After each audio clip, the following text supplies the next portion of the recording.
Hey, how's it going, everyone? Happy Friday. Welcome to the stream. Welcome to the Exercinic Show. In this stream, we're going to continue working on that character called Makonnen, see how far we can get with that within 1 hour. And then we're going to move on to more level design with Soul 3000. We're going to continue extending that hallway scene into the final arena. We did some concept art of what that arena should look like. So, and we also did a white mock-up, kind of like like white blocking, basic meshes of just how big the arena should be. So this should be pretty interesting, to be able to flesh that out in Blender. So without too much fanfare, let's get right into it. And let's start working on some character design with Makonnen first. Okay. I would like to welcome all of you who normally watch me around this time. I would like to say, thank you. And also, I want to shout out 13 Heads for subscribing again. That was pretty cool with Amazon Prime. Thank you. I'll try to make the show as interesting as I can. Okay, guys, let's go. Let's go.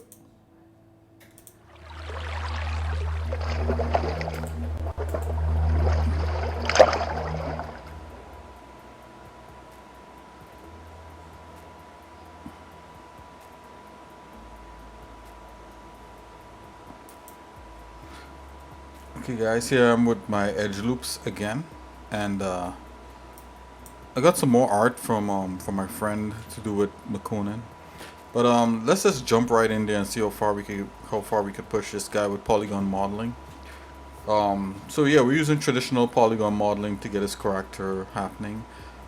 The reason why I'm doing that, I'm gonna launch it here.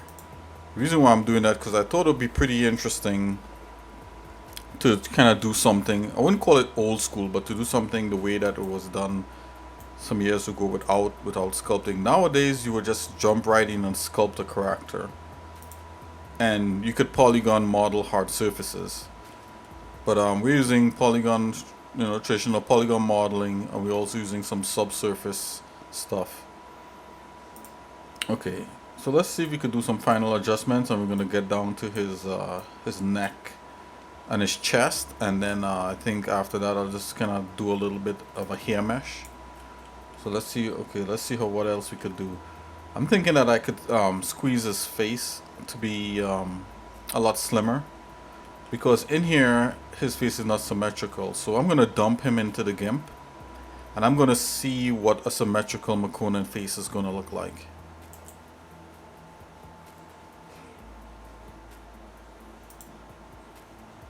I'm gonna go in an image editor, and it's right here, and on the image, go edit externally. In case if you don't know, you could hook up any kind of 2D editing program to Blender. So if you have a texture, or in this case an image in Blender, you could click on the image tab and then go edit externally, and it would launch the application that you have hooked up to Blender. In this case, I have the Gimp.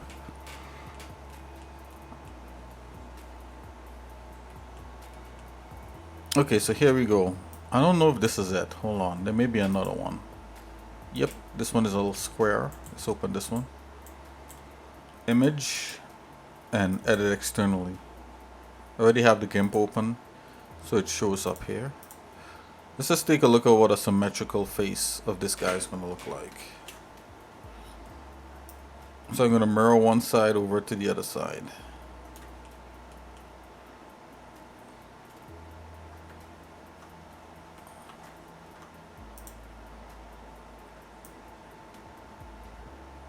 Okay, I say about there. I'm thinking it's going to look pretty wild. So copy this. Pure Earth likes to float over things, so I'm gonna just shift Pure Earth over to the side. Copy, and we're gonna paste. I'm gonna paste a new layer. Okay, so here we have the project to mirror, and I'm just gonna flip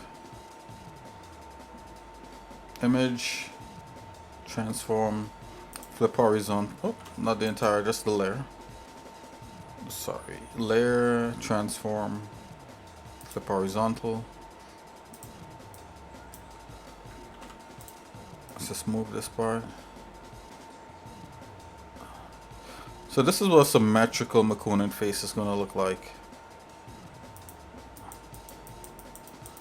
Which is what our guys kind of mimicking a bit.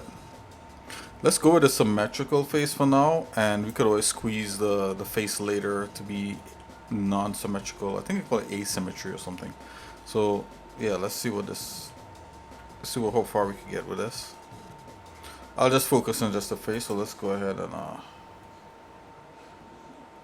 let's not do the hair.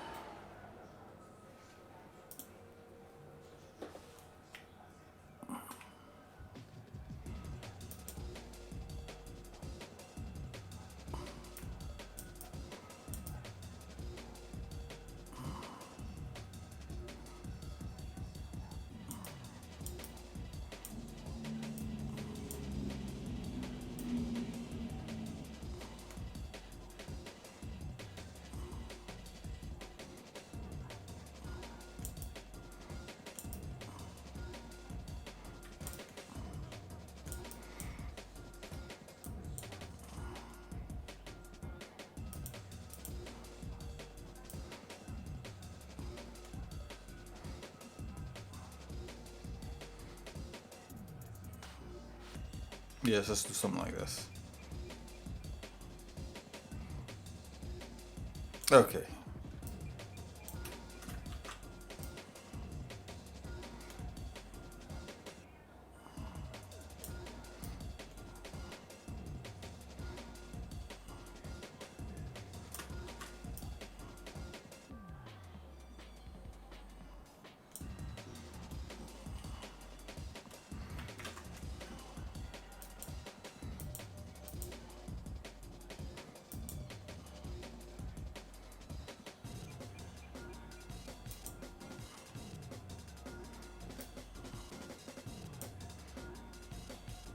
Okay, so we want to update this image.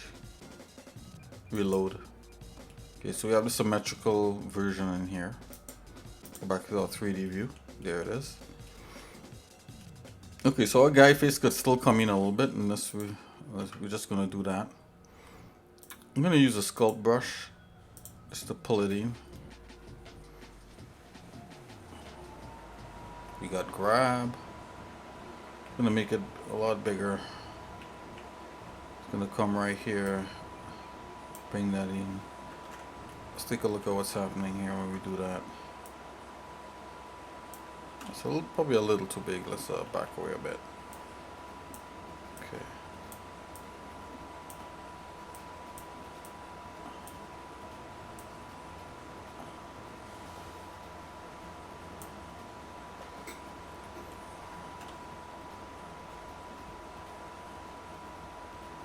Just bring in the air. Just kind of get like the vibe that is going on with the air here.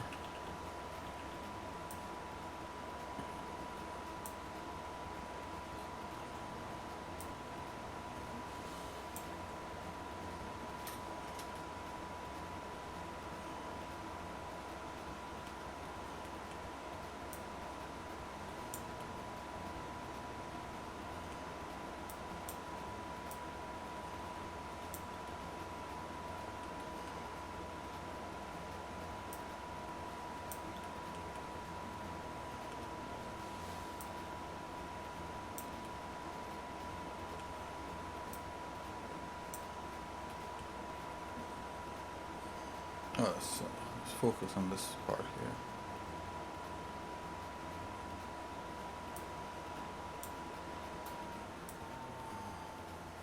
Try to kind of get a little bit of what this what Jerome was trying to do here. The ear. I think that's fine. We don't want to warp it too much. Let's bring the ear down a bit. It's a little high.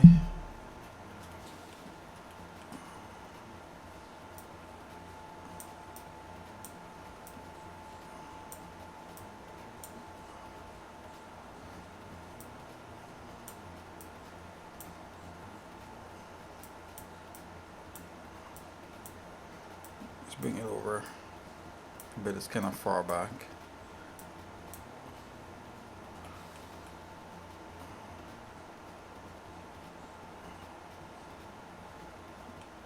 And we have a side view of a human head or our frame.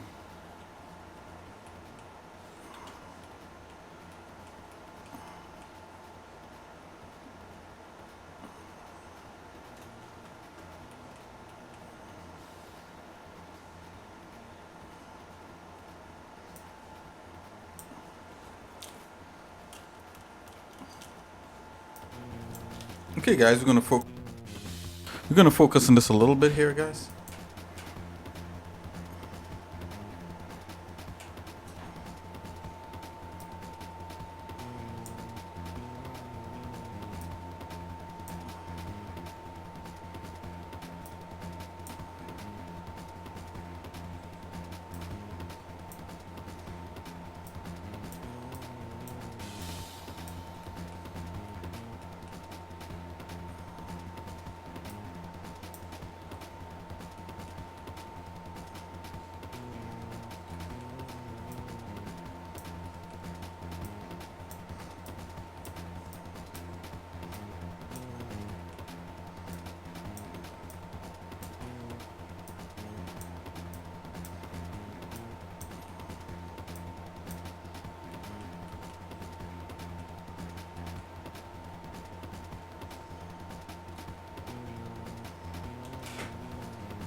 Hmm.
Okay, I need the bottom to be subdivided properly also. The bottom of these things.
Hey, yo, Mason, how are you doing?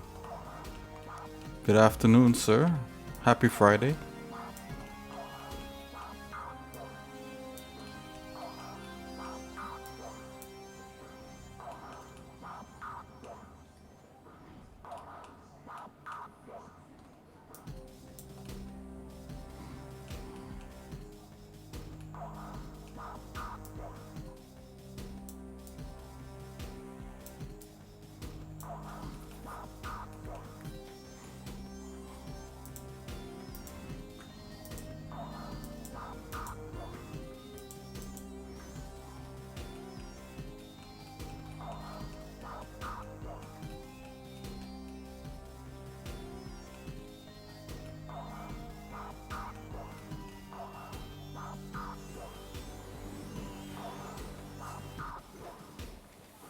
Oh, wow. That is great.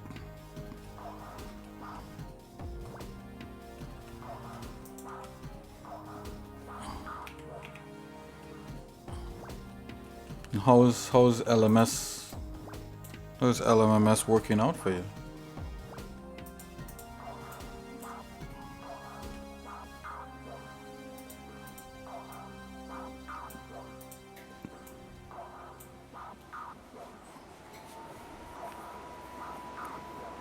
Oh,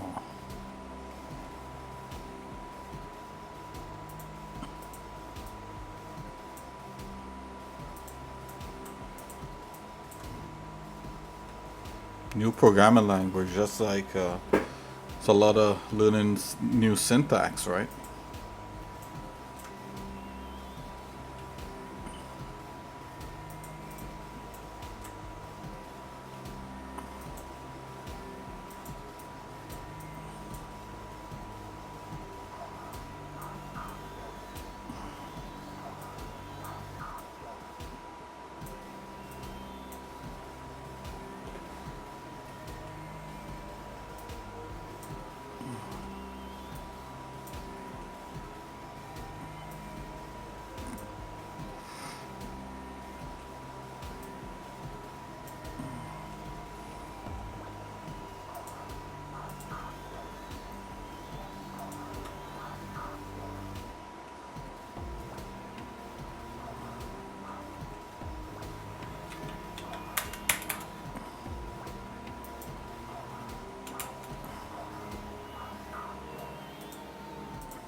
Right, the pianos are pretty good. And drums, right? Yeah, drums and pianos are not bad. Yeah, like strings like violins, violas, and stuff, right? Or they find it really choppy.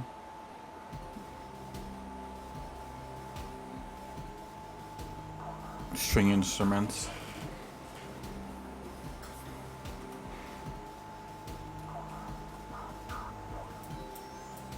Yeah, I can see there's a lot of things in LMMS to be desired, for somebody who's probably like yourself, who's really into, doing, who's really into using it right now.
Have you there's a part in LMMS.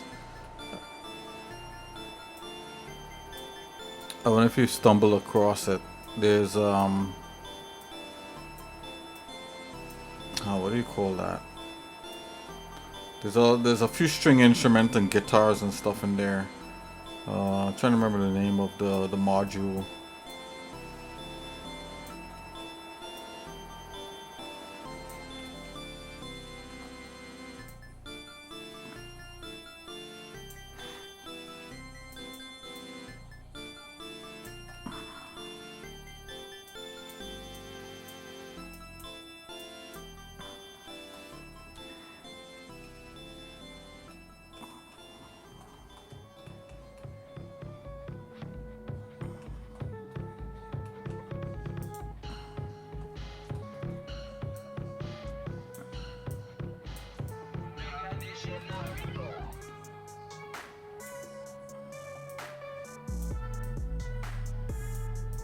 Trying to remember the name of that one module. I saw some stuff like that in there.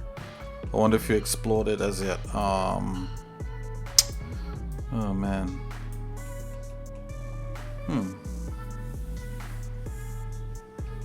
VST plugins to control them. Yeah, VSTs would be awesome. I mean, that's probably the way to go anyway. To really get some interesting and more realistic sounds.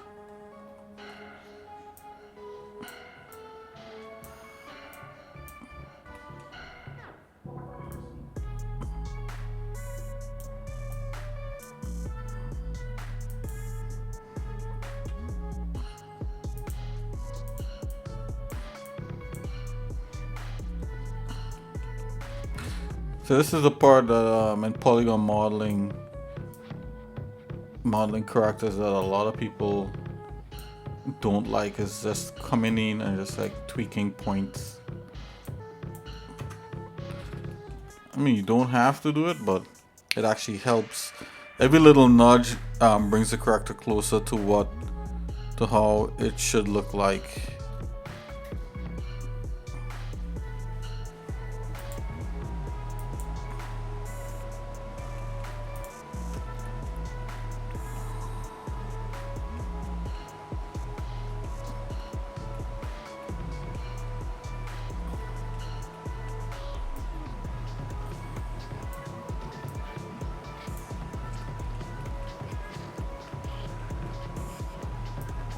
It is very relaxing.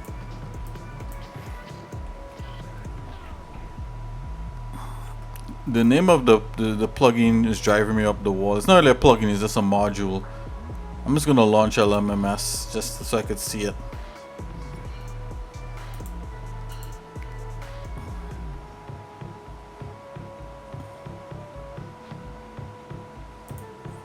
ZYN adif sub effects. Have you tried that yet?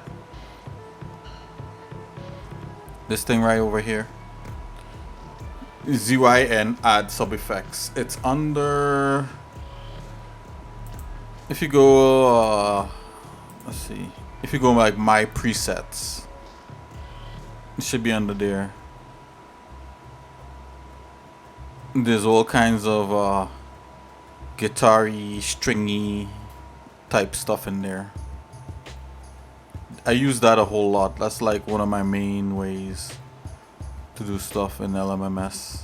So yeah, give that a shot. When you use it, it's actually a whole thing, right? So you could take any, see, like they have let's see here, collection.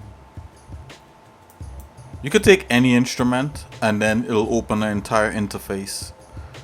So like, let's see here. Strings, if you go into strings folder, right? And they have all kinds of different, they have like tons of stuff in here. So if I add a string, let's see.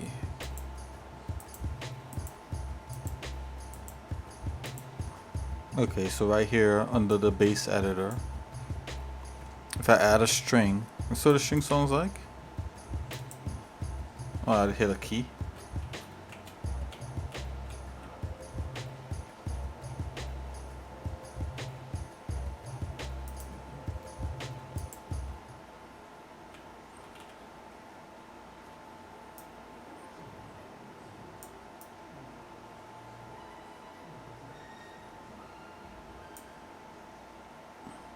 Right. So it brings up this interface for whatever thing you have, and then if you click show GUI right here, it goes into a whole thing. See this? And you can swap the instrument out with all kinds of stuff. So see how it brings this thing up? So this is a whole nother interface. Oh no, not a music stream, Mr. Kaplu. I'm doing polygon modeling, but Mason asked me, Mason was talking, he didn't ask me anything. He just was using LMMS and he was wondering about strings, and I was trying to remember the name of the module in LMMS that allows you to use strings, and it's called ZYN add sub effects. And I just was kind of opening up the module. So if you click add GUI here, if you add any instrument under this folder, it'll and you just add it to your beat baseline editor.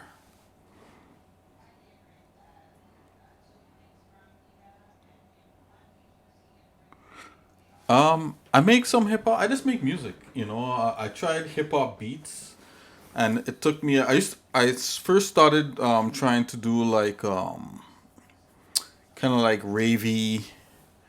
I don't want to say techno, but you know, like ravey drum and bass type stuff, and then I try to make rock music with it, and then the last things that I did was to try hip hop, and surprisingly, hip hop was pretty easy once you figure out like little formula. Well, the hip hop I was doing was boom bap, not the newer stuff. I think the newer stuff is way more complex, but it sounds good. Have I tried?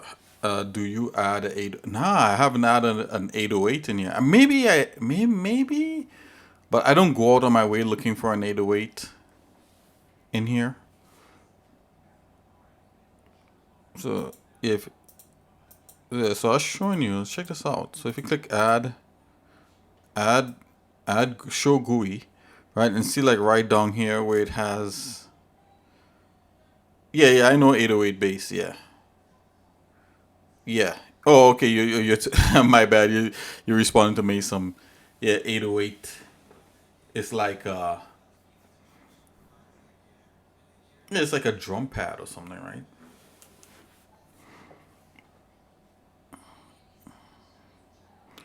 Strings. It's like synonymous with hip hop.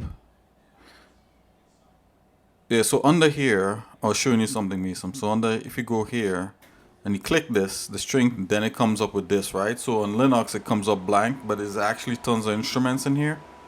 Click here, you get all, like, it's just crazy. Look at this list, right? You see this long list, right? And it has all kinds of weird stuff up in here. And the list just scrolls. So if like we pick strings again, then right in here, it brings up all the strings. It's just crazy. Like synth violin. What is a violin song in here? So if I select that,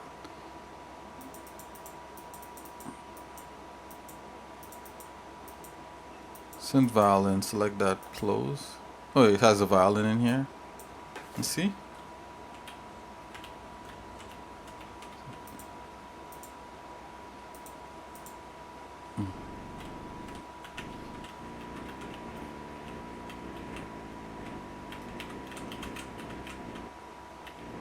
Yeah, it's all kinds of weird stuff. You gotta like with LMMS is not like Fruity Loops. Fruity Loops I think is a little more perfect, and things sound better in Fruity Loops, easier.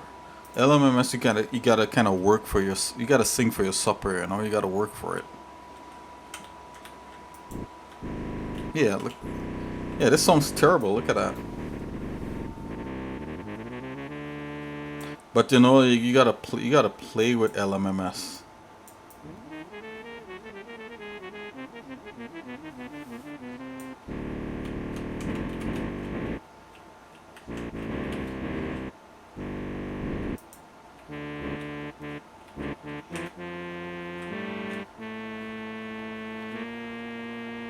So you compose in the drum pattern. Yeah. So once you put it here and under the bassline editor, you just have to double click and bring up the piano roll. Or double, sorry, you could just open, right click, open in piano roll, and this is the instrument here in the piano roll. This instrument right here. You could play around with this ZAY add sub effects is what I use heavily. So check it out. So like you could then paint your patterns in here. Let's see. I look for a note that sounds interesting. Something like that. I have a scale that normally goes go down to like C5, C4. I see higher. I think higher. I think higher sounds better.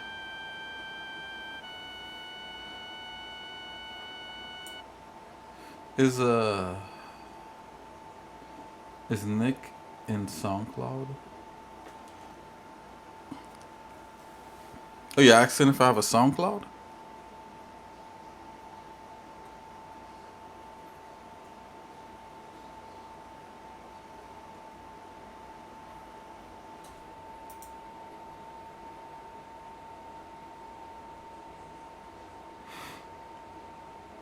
Oh yeah, yeah, totally. It's right down there in the stream. There, it's like SoundCloud. Just look exercise Nick.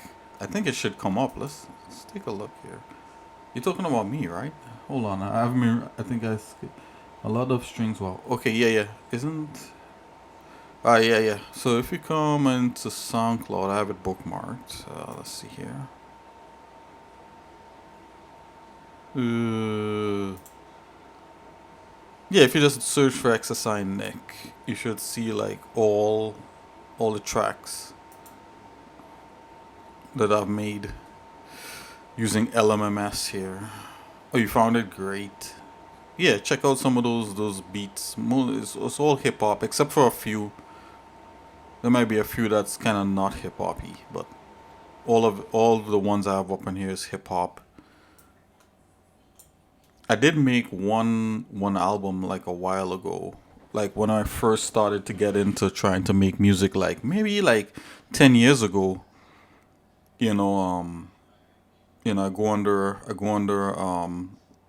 like a name called Tarboy, Tarboi, and I try to make like kind of like a rock album, so that's out there. I think the rock album may be out somewhere on like Apple Music or anywhere like Spotify. You could check it out. It's an actual album.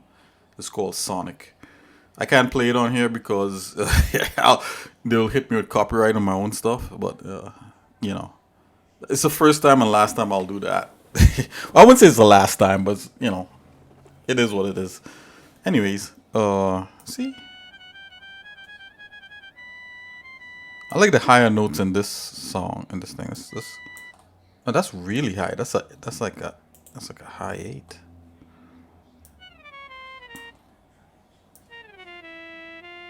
Let's see.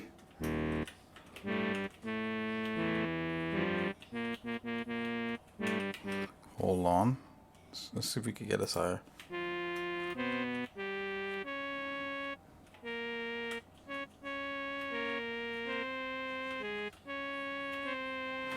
Oh yeah, yeah, yeah. I have the copyright. I own the copyright. But I still kind of get striked. And YouTube is like, hey, Tarboy own, but they don't know it's me. I mean, I could contest it and say, hey, it's me. But I'm too tired. I'm too tired, Mr. Kaplu. I don't want to do that. So I just made, I just made my own. I just made a different set of music.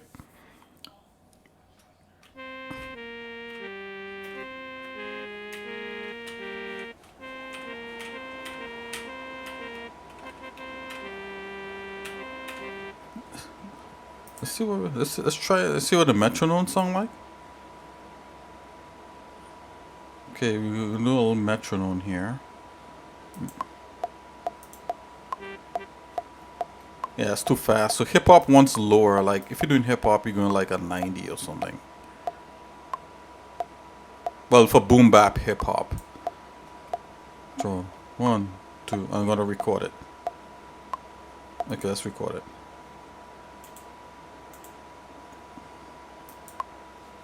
Three, 4.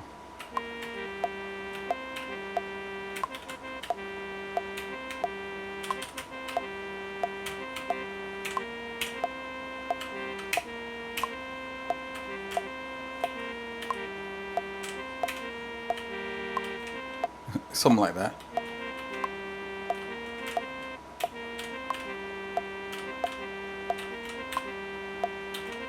Ugh.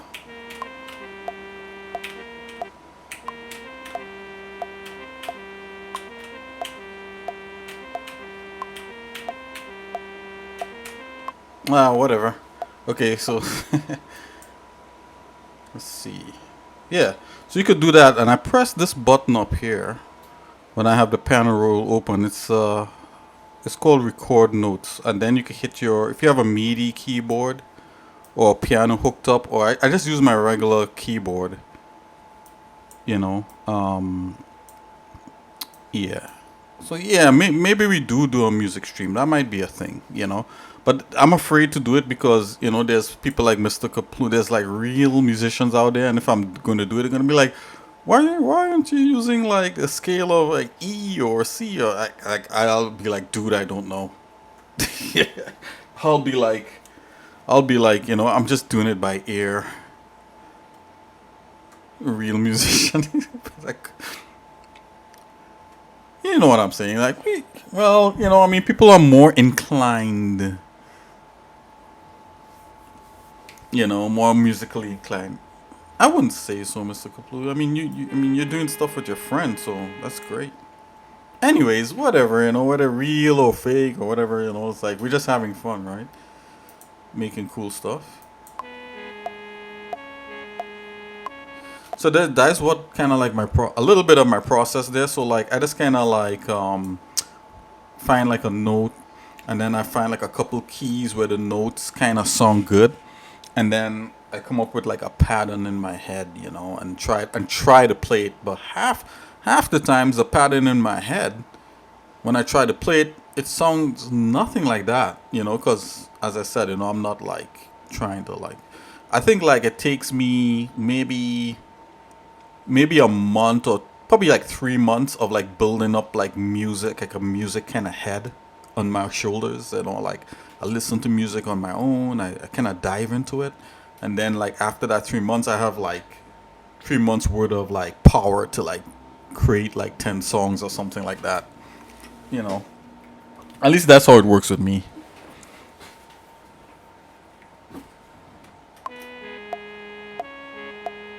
So that's kind of cool.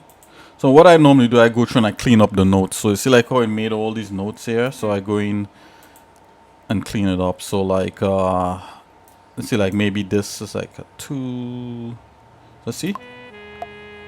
So it sounds neater when you go on like 2s and 4s and that kind of thing in the MIDI.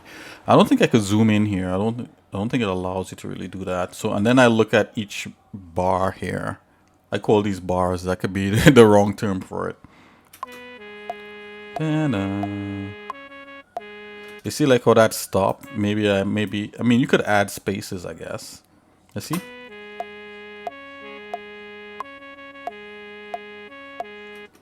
Eh. Let's see. You see that sounds stupid, right? So like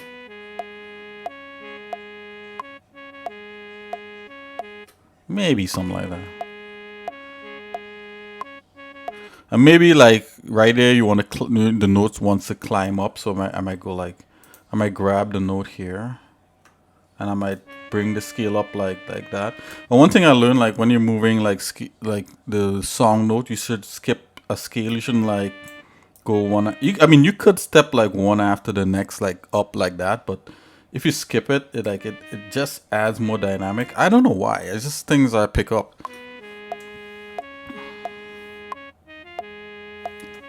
See like that. Da, da, da, da.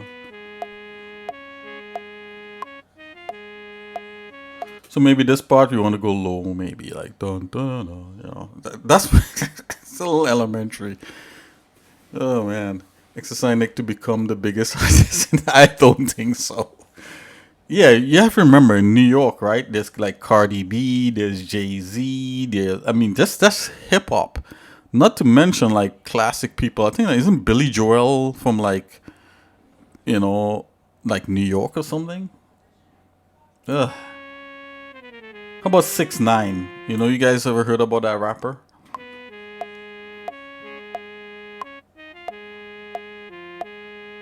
I don't know. Just playing around.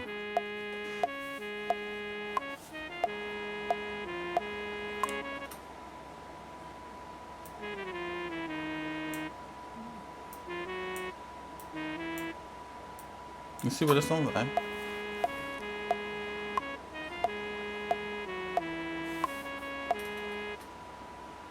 You got beat okay hip hop first.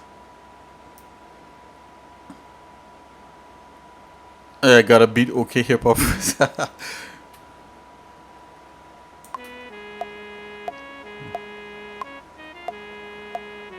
So I feel good about these two. You see how it divides it, kind of like in two. Like this is darker and this is lighter color. So that's two parts to it. I try to go for like 4 parts that sound like one thing, and then I go for 8 parts. All right, that's one part, and then see no, that sounds stupid. So we're gonna get rid of that. We're gonna find like another part, and we're gonna like try to go for 4. This is kind of I just showing a little bit of my technique here. You see? I kind of like what I realize is like if I keep doing this kind of stuff, cause I go for boom bap hip hop. Like this is very staccato-y, so like it's like da da da da da da da, and then after that you might want something a little more legato, which is longer, So it's like na na na na na na. That I don't know about that ending note, but let's see if we get something a little longer after that. So I'm gonna grab these guys right here and see what we got. Oops. Let's move them along the same. Let's bring them up. Okay, let's try to clean this up.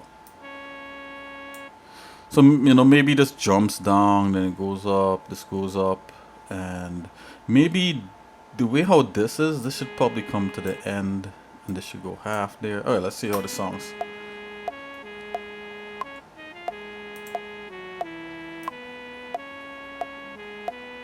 See that right there. Okay. So that's 3. Let's go for one more. Let's go for 4. We did a whole bunch of stuff. Like, let's look for the ending of this. Let's see what it sounds like.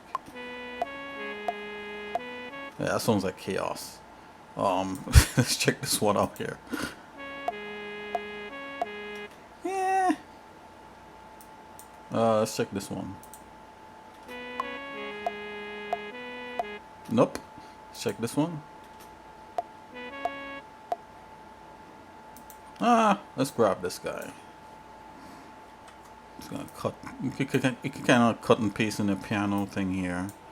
And if you put your cursor over here, you could cut like I cut those notes. You put the cursor, the scrubber right here, and then you press paste. It's gonna paste the notes from this point on. Control V to paste.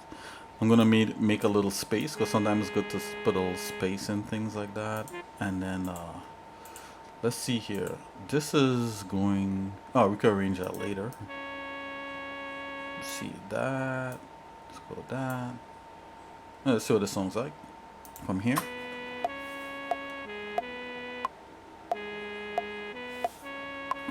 Okay. And maybe we grab this kind of stepping guy and we put him back down later. Maybe. Let's bring him over here. I'm gonna make a copy, and then for you to paste that, or maybe he wants to step down, right? Maybe it goes like oh, not like that though. You could watch like YouTube videos with people like showing you how to like arrange MIDI stuff like this, Some really skilled guys out there. Let's see. That's that. That's on that. Okay, let's see what it sounds like here from this point.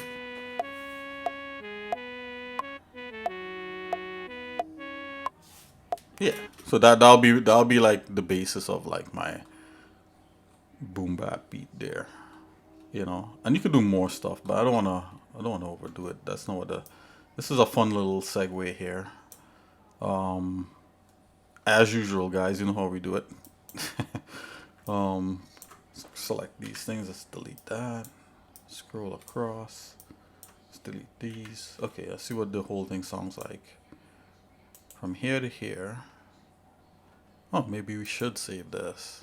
Save. I don't know. We'll call this it's like kind of like a sample beat. I'll just call it sample beat. It's all good. Let's take it from the top. Let's hear it.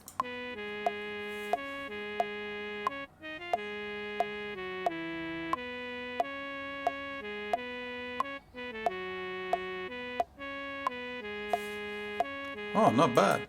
So that actually sounds like a fantasy thing because of the da da da da. It's supposed to have like you know, like a rolling drum or something, and trumpets, you know, like something like that. It sounds like it should. It's like the basis of a like a Final Fantasy song or something. A Chrono Cross song, Chrono Trigger song. So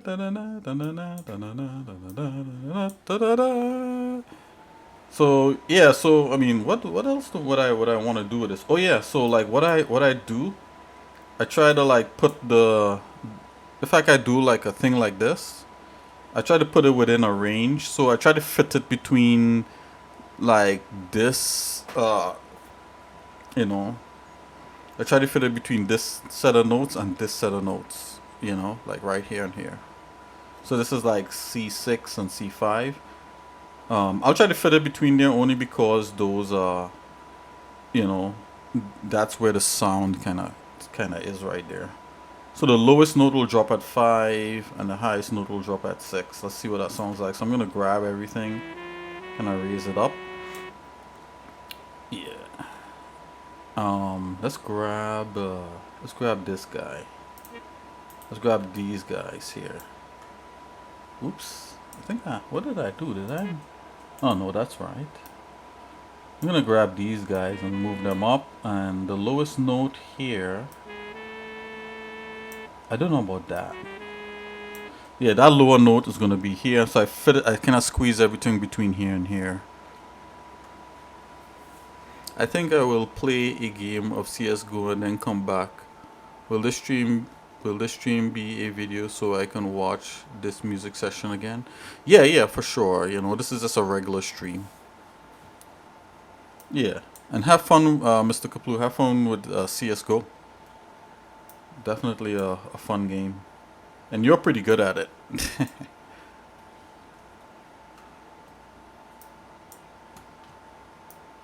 Enjoy, my friend. Enjoy.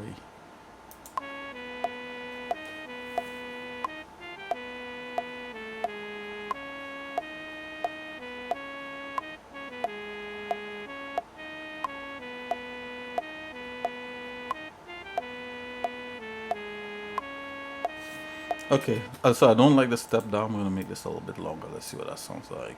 Less is more.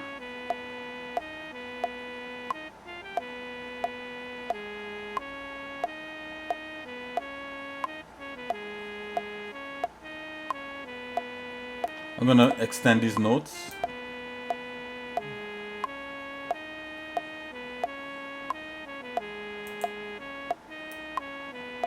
Let's get rid of the. Well, we're gonna add some drums for sure. Okay, remember that da da da da? We're gonna get rid of that. Check it out. Okay, here we go. This is it right here.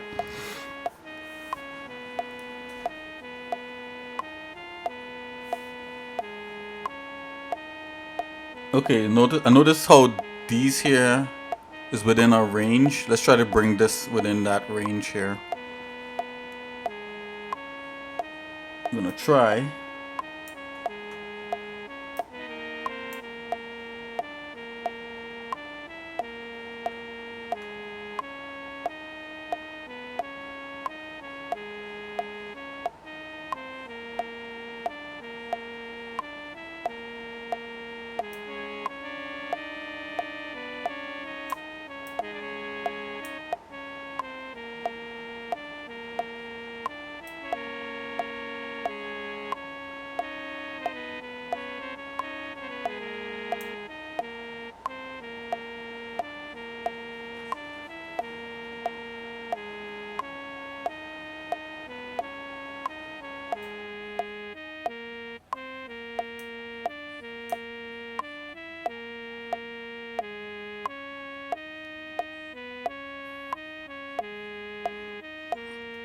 Okay, so that's just like we could swap out the instrument with any other instrument to make it sound cool. So this is how I would construct a little beat for this. All right, let's do some drums. So we already have like the bass. Let's get rid of this kick here. Well, let's get rid of that. Remove, remove. So this is the baseline 0. So like, check this out. So you just have to put it here in the song editor. That's how you do it. So you come here, you panel roll, you get like a 4 there, and then when you click here, you'll see the note in the song. This is where you make the song. So let's just make it like, let's do like that. Let's listen to it by itself. So this is a song editor here playing.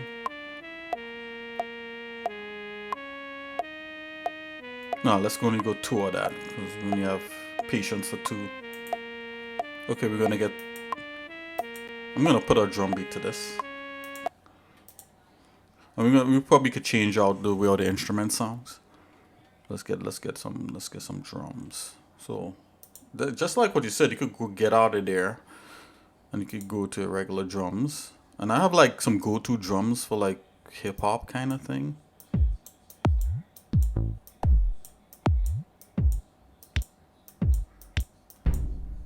See, like that there is my go-to hip hop drum. So you have to come in here under the baseline editor, and you have to create like a new set of a new baseline beat. A new baseline. So let's click 1. So we have 1 here, right? So on 0, I'm gonna leave this one, the piano roll. I just click right here to add another one, and I'm gonna add this drum beat here. And at this point, you could actually use drum beats. I like to use these little squares to make them. You could open it in a piano roll to get more sophisticated drums, but I like to just do it right here. And this is a basic hip hop beat pattern. So what I'm about to do, check this out. Right there, dipped up, right? Let's look for a kick.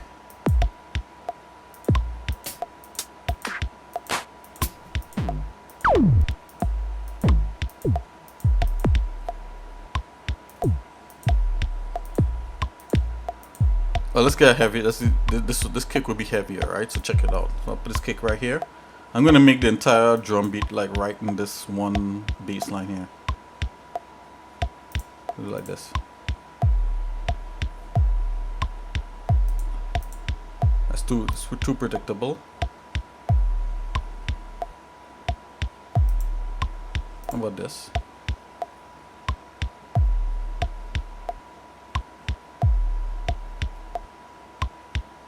How about this? Let's try this. How about something like that? Okay, we need a snare. That's a snappy snare right there.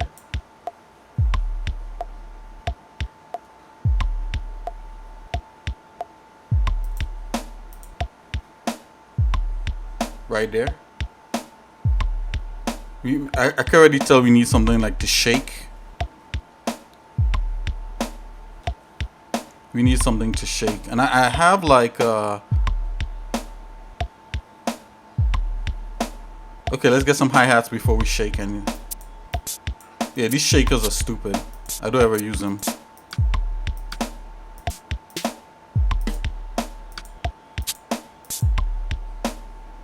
Okay, let's get a proper hi-hat. Oops, sorry. Hi-hat. We need a nice hi-hat.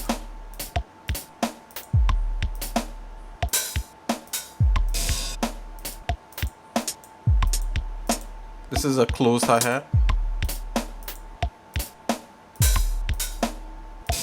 Look, you got an open hi-hat.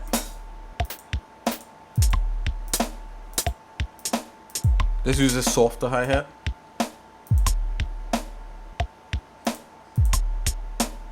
That might be too much.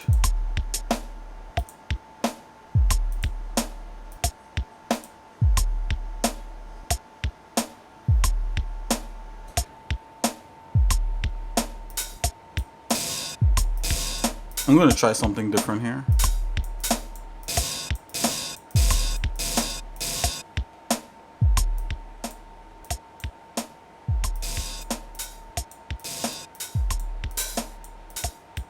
use this softer one. It's gonna have it running.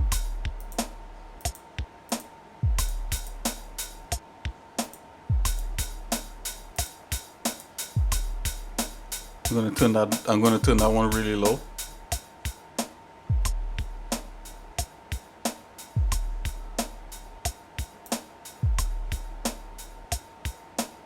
Okay, so that's a basic pattern there. Let's put that in. Oh yeah, we could duplicate that pattern a bit. So right here would allow you to duplicate the pattern. Let's go 1, 2. So it could fit this. It could fit this size. Let's hear it together.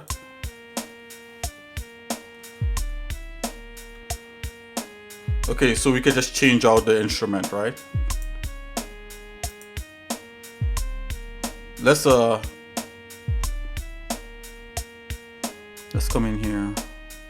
Let's change out the instrument. Okay, we use this ZYN effects.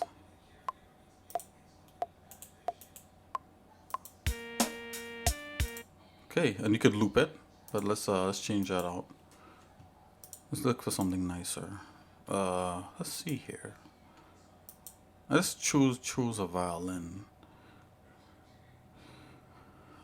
Let's see here. They have different organs, basses, all kinds of like weird stuff in here. Pads. Now it's about hunting for songs. Play this.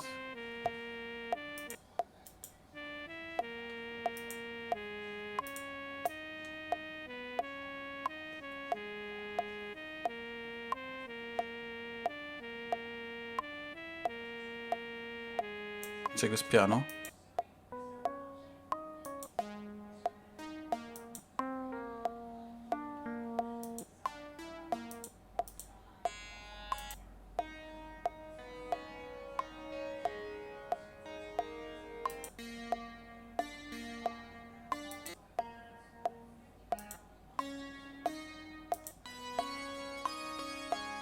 Let's use that one. That's gonna sound hot.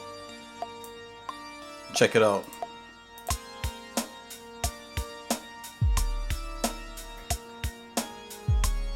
And now you could balance it. Save that. That's hot.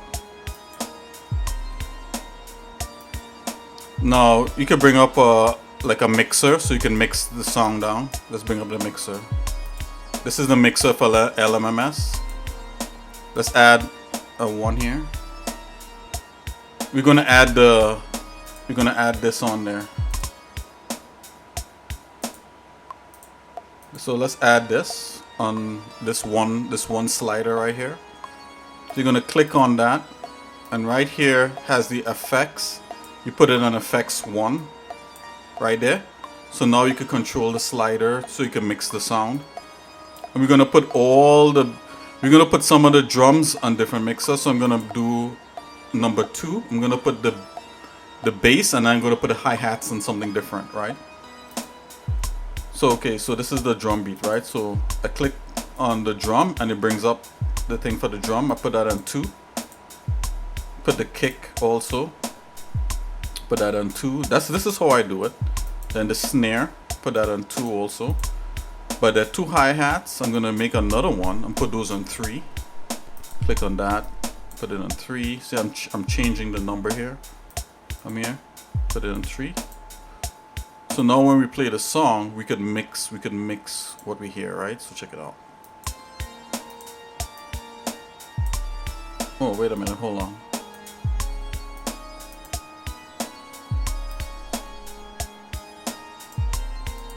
Right, I could so with the slider on the mixer right here, we could turn down that. See, we could turn that right down, and we could just add the hi-hats. See, this is a slider, so you could control this is the volume, right? And the master here shows you the levels.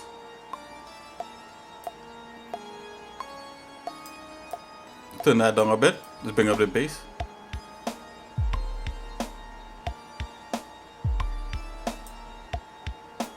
And you could solo things. You could just click here and you could just hear that alone. So this is how I would do it. I'll listen to this and I'll like doctor this even more. So like to me that snare is a little loud. So I'll come over here and I'll turn the snare down. Right? And then turn up the snare slightly. I want that kick bass to be louder. Turn that up like that. Turn that down a bit. Okay, so let's not solo that. I'll turn up the hi-hats.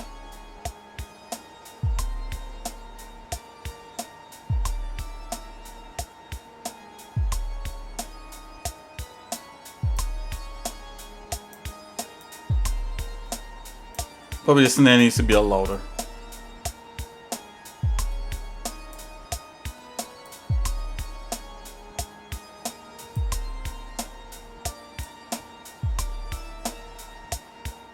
And one other trick that I do, I like to put things on different sides of the speakers and stuff like that, just to round out the sound. So like what kind of snare we have here? So if you just play the snare by itself, you can solo the snare. That's that snare. So that's snare 4. Come back here on the drums. And this is a different snare here. That's a different snare. We could duplicate this snare right here. So I come here and you go clone this track. You see it makes 2 snares, but it's loud. I'm gonna put one on my left ear and one on my right ear by changing the pan right here. So I go like 80 and then I go minus 80. Oops. So it's on the other ear now. And I just turn the volume down because collectively they're like really loud. Oops. Oh, wait a minute. Minus 80 on this one. Okay, there you go. Let's go 80 on this one. There you go. And then let's put this back. 100. Oh, for a second, 0. Okay. I'll turn down the volume of 1. So you just turn one of the volumes down slightly. So is it possible to do a guitar riff in LMMS? By riff I mean like strumming multiple strings at once. I think you can do that. Let's see. Let's make a guitar version of that thing. I mean, I would just duplicate the notes. I mean, would that constitute a strum? I'm not sure. A strum goes like jang, you know, you drag along. I don't know. It's like extending the note and, you know, and then going across different, you know, like the fret or whatever it is, right?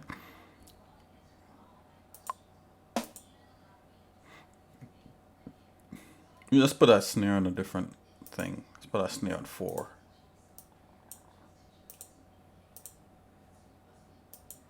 Okay. Yeah, I think that might be possible.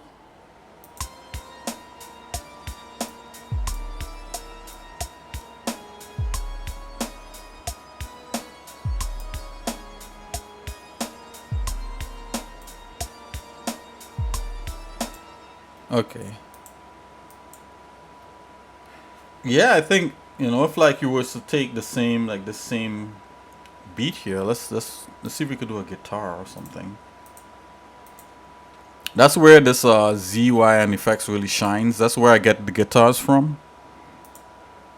Going guitar here. But the guitars are like not really, the guitars are kind of trash, you know, and I take pride in trying to make them sound good, but I don't know, man. Oh, Nick Safe, thank you. Whew. Man. These are these different.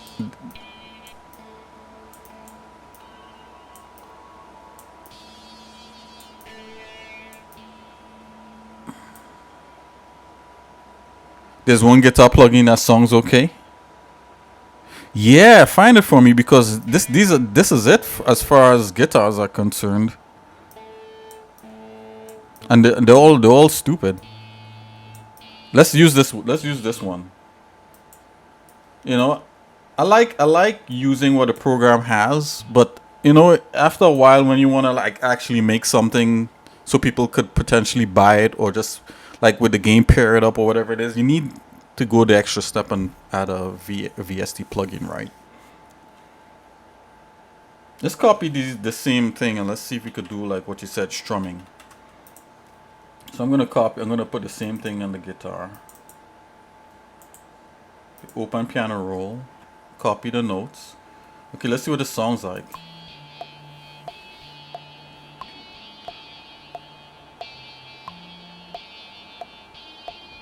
That's not bad. Let's go a little bit lower. I'm gonna um let's double it up. CV. So this is kinda like what I do right here. I do this kind of thing. Let's go again. See, that's how I get my rock guitar.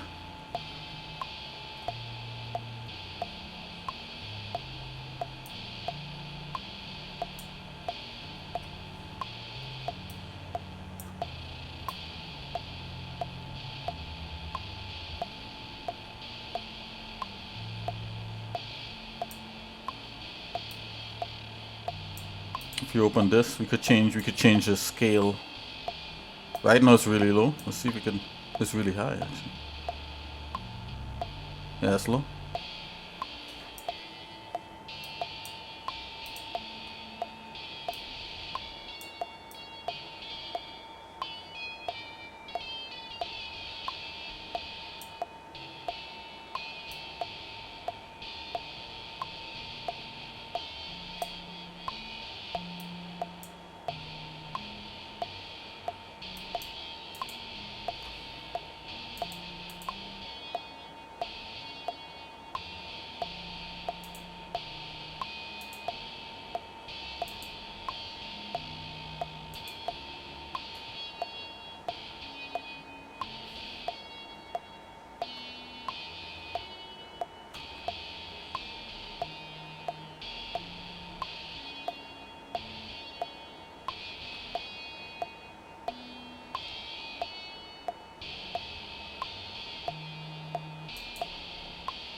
Extend the note a little bit.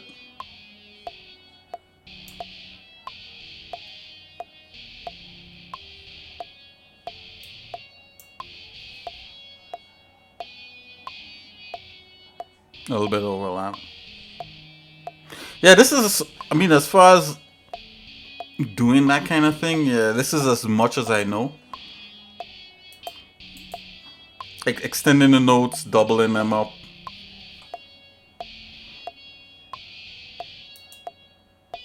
One thing. One thing. Oh, is that the link for the plugin? I'll check. One thing you could do to make it sound more human, you could vary the velocity like this. So the velocity gives it more of a human touch.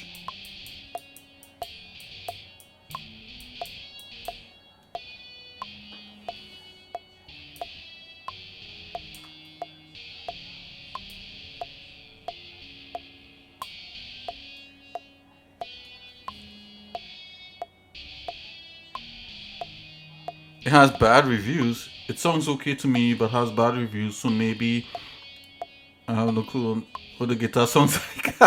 That's funny. Let me check it out now. Ah, this looks great, man. Yeah, I totally. Oh, wait a minute. Did you send this to me one time?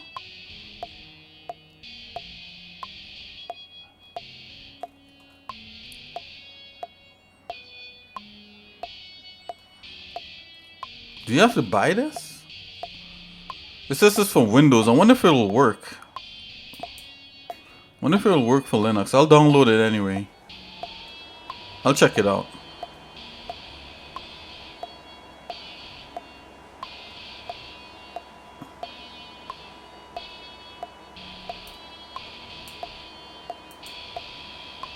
So you could do stuff like in here to soften things out. You could like check this out, right? Should work fine. Wine support for 32-bit. Yeah. So you could do stuff like you could do arpeggios on most instruments in LMMS. So like when you click on the instrument, it brings up this interface. Then if you go in effects, not effects, like right here, or you could stack it so you could sound like multiple guitars and stuff. So let's see what that. Whenever I do guitars, I always like to play with them like this. That's our arpeggio.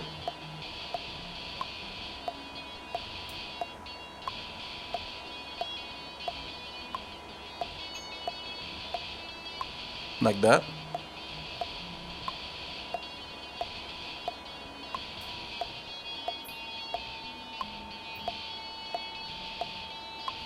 That sounds kind of like trash. Let's stack it.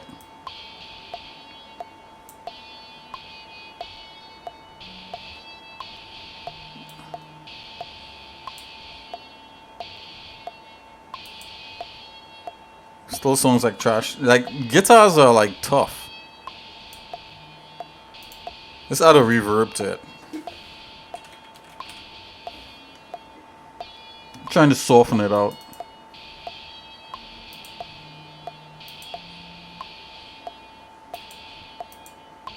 The reverb controls right here. Turn the room size down.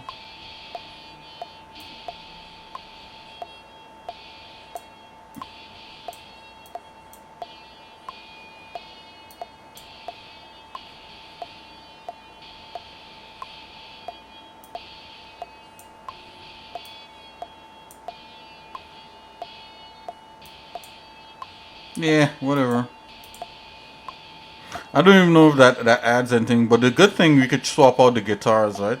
You could have it playing, and you could come. Oh, let me save first. So while it's playing, you could look at the other guitars and just hear this song. Let's see here. Guitar 1. So that's what we have, trash 1. Let's try trash. Oh, song's terrible.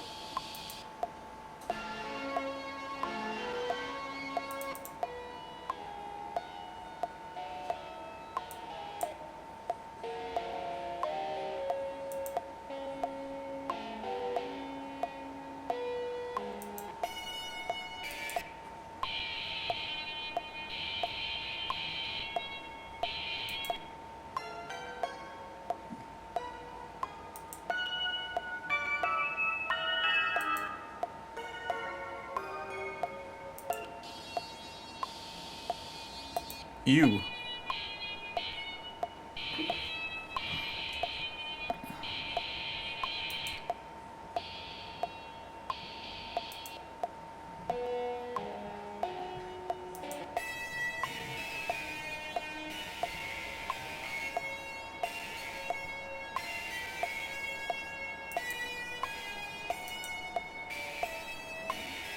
Let's try knocking out these top parts here.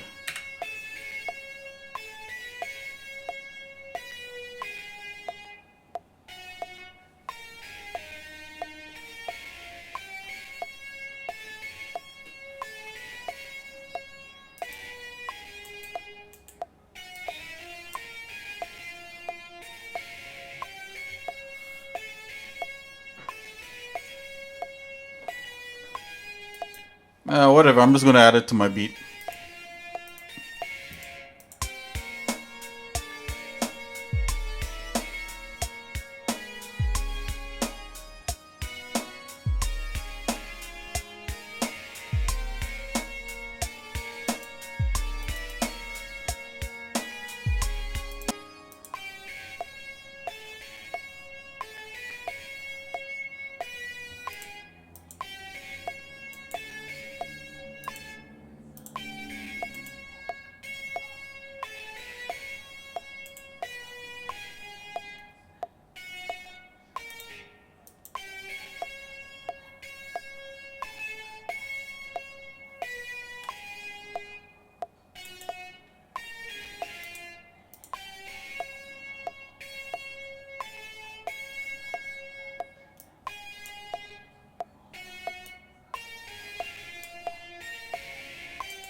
See, I'm just changing it to something different. This might add an accent to what we already have.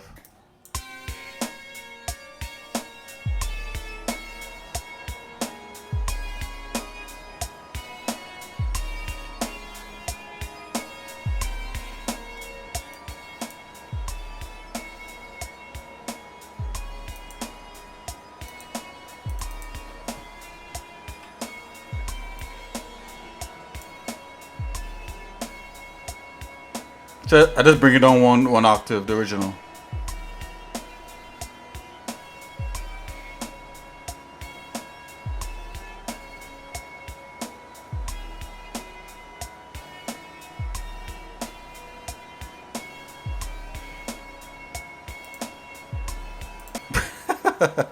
Alright guys, back to polygons.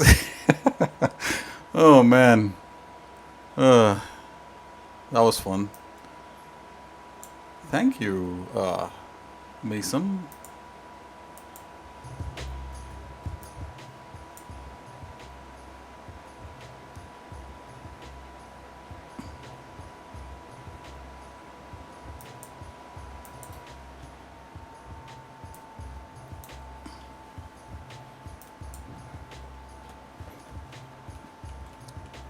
So maybe we do a music stream. I don't know.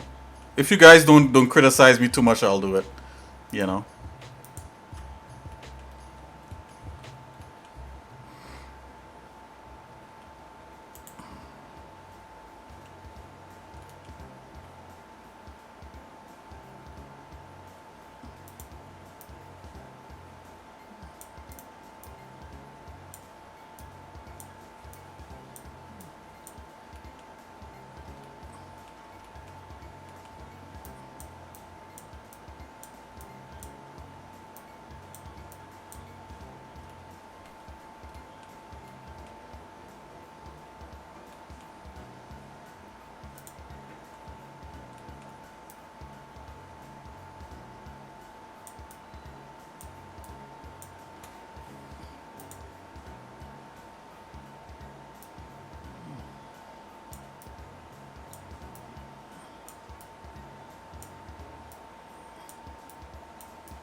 Okay, so right here, we could do it like some level of reference for the body.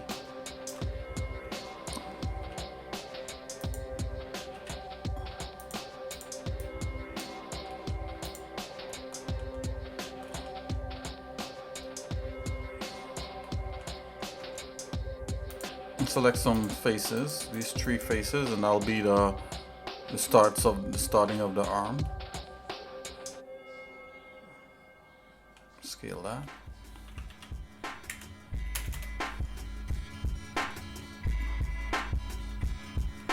You could scale this up, it's no big deal.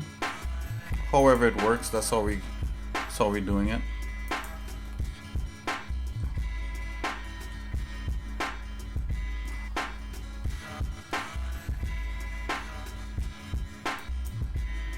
Scale it back down a bit. Yeah, there you go.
Okay, so we got the torso is a whole thing. So I do have reference on how to do like a whole body. I mean, I could kind of do it from memory a little bit, but because I know where the key parts are, right? So like a shoulder, any part that bends needs to have proper edge loops and all that sort of good stuff.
Remember that circle thing? We could actually make this more circular. Not that it needs to be, but it's a good start. Yeah, let's leave those out. Let's right click, loop tools, circle. Normally I'll just do the circle by hand, but we got loop tools, guys, so we could do that. Right, then you want to tilt that slightly, so I'm coming in this view and I'm going to rotate it slightly. Alright, then it's according to how big his biceps is and all that sort of stuff, right? You start to tweak this, just like what we did with the other things.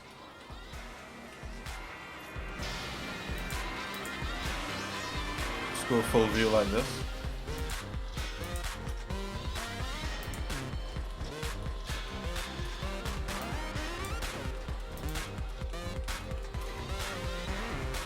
And just like the other things, we'll probably come in here and we'll adjust things to look proper at some point.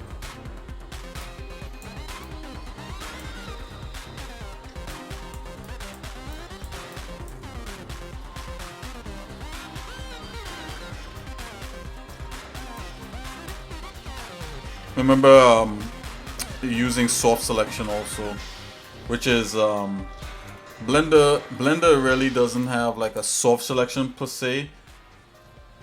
But what it does have is this proportional editing, which is kind of like a soft selection. So if I select a point and I press G, you'll see a circle appear, and that's how wide you want the how many vertices you want this to affect, like the distance from the one that's selected. Soft selection is being able to select a single vertice and have it affect the other vertices around it. So that's what that is.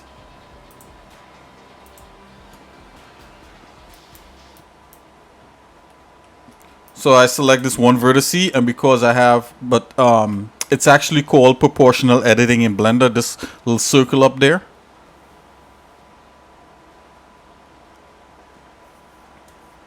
How is it different?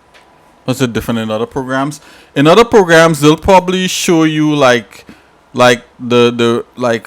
probably show you as a gradient. So like, see, like I have this one selected here. It will probably have like a bunch of them selected, like going from this color to like red, and probably like green, red, and it'll start to cool off to like a blue. Soft selection. And some other programs have it also as a modifier, like 3D Studio Max has soft selection as a modifier. So you see I'm selecting one point and it's affecting like a bunch around it. So you've effectively, so like it allows you to do almost like what the move tool will do in Sculpt, but you're doing it in vertex mode. So you see I could quickly just click one, move it, and it affects the others around it. So I don't have to click every single vertice to move the way, to have it move, to have things move. I just have to do the one, and the others would kind of go along for the ride, but it would fade off within that radius.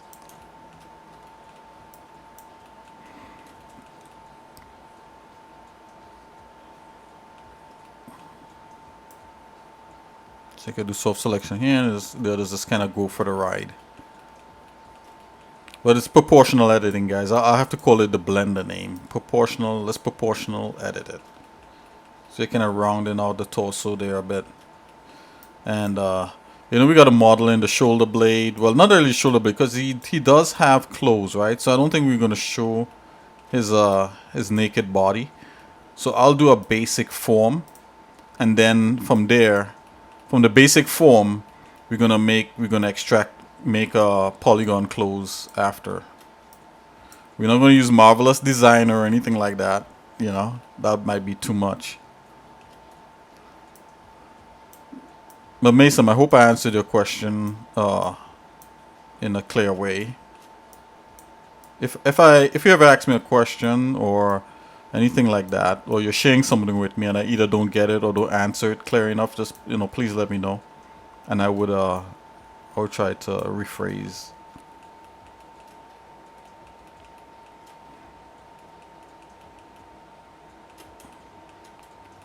Right, his chest is probably higher, you know.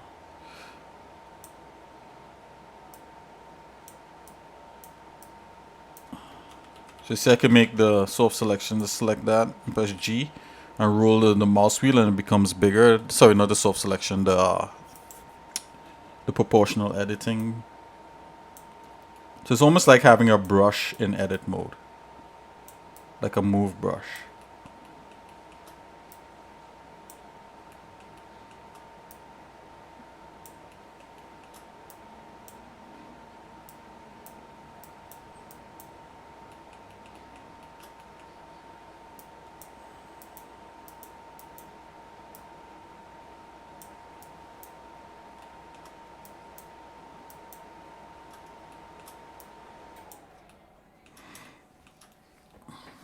All right, so this is like a basic, more than basic torso. It's not even ready. It's not even a thing yet, you know. You just want to get forms happening.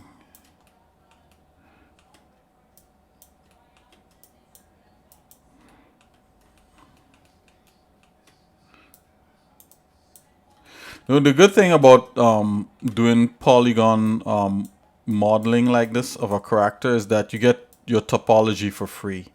So if we were to sculpt this, we would then have to, if we want to be able to animate it, we would then have to do a retopo to get like nice uniform square quads like this, nice uniform quads and stuff like that. Okay, I'm gonna turn this proportional editing off because I just want to affect like just the raw vertices, and I'm gonna scale S X 0. Right? Why is it doing that? Is it? Oh, there's something else selected. Let's get rid of that. We just want the center line selected. Scale X 0, and I'm gonna make sure it's on zeroed out. Okay. We want to make sure that center stays nice and clean. All right. So we're starting to get a form of his body. And this would change too, right? We would actually bring the character's body and do it. Let's do like some rough hair. We could have a little more fun with the hair. As I said, guys, we're gonna try to kind of bring him to a certain point. Right? He needs eyebrows. He needs all kinds of stuff, right? But I'm gonna do a hair volume for his hair. And the coolest way to do that is to actually just do the easiest way is to do his hair like that, is just to sculpt it. But I'm not going to do that. I'm going to try to stick with the polygon way. So this is how I used to do it.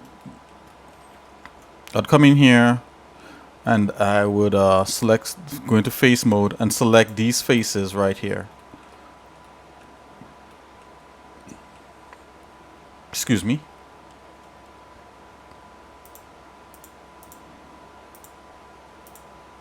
Oops. Let's do something like that. Yeah, let's make this thicker like that. So it's his hairline there. I think his hairline is a lot higher. He has a higher hairline. But I'm going to start with this.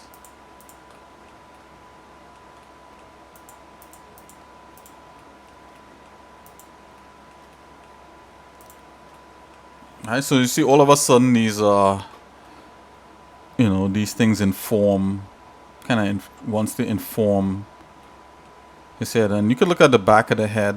There's things to do with like the back of the head and how things supposed to angle. I'm gonna do this because we're gonna fill that in. Yeah, let's keep that like that. Okay, I'm just gonna go ahead and just free select the rest of these guys. I'm holding control, just drawing like a marquee like so. Okay, so we kind of have like some polygons. So I'm gonna press Shift D to duplicate them and press P to separate them. We have a separate kind of ball cap. Let's fix these parts here. We just have to join them, and we could join them using quads. No big, not quads, triangles. Go F. Let's go. Oh, wait a minute. Hold on. Let's do this. F. F, F. Okay. Let's try to give this a slightly different color or something like that. You can just do that by just giving it a name. I think Blender goes off the same name, so like let's go here. Let's call this here. Let's go back here and turn off the matcap. Let's go into Studio and let's go random.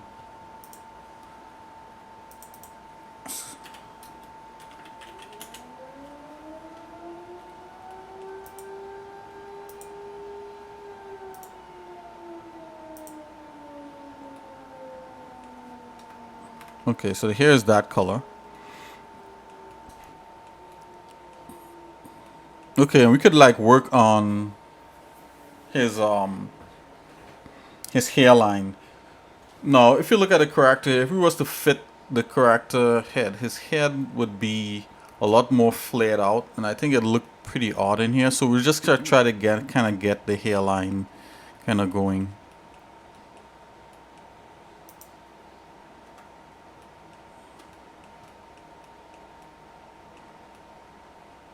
I'm gonna pull this hairline back a bit. Probably try to do it a little square. Something like that.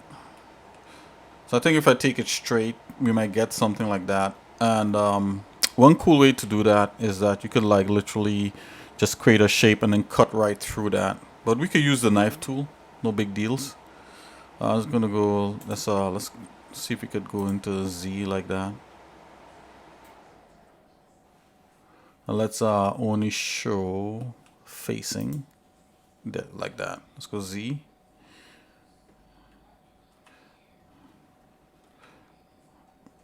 Oh, sorry. Let's go K for knife. Yeah, let's start here. Just go and cut across. It's kind of okay. Here's kind of straight, but I don't think a person here line should be that straight. It should have a slight angle to it, and then come like that, come like that. Just go like that, and let's come to a point here. Let's press enter. Okay. Let's see what we got. We could always adjust these points later.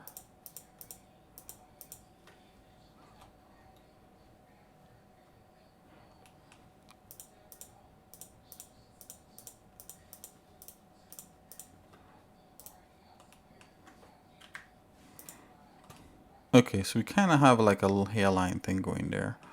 Let's get the sides.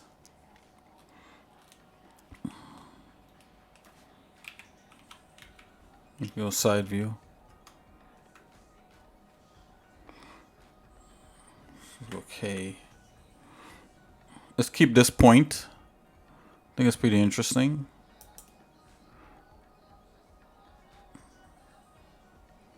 Let's see where this goes.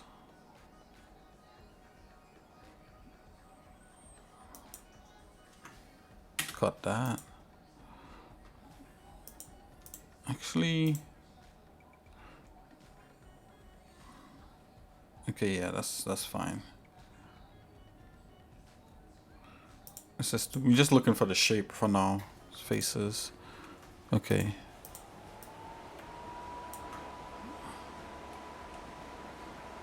Okay, I should be back like that. Okay, let's I want to snap this to face, and if you hold shift, you could press snap to these different things. Okay.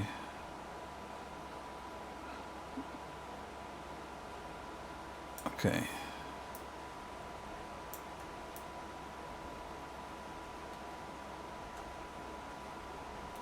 Let's do that.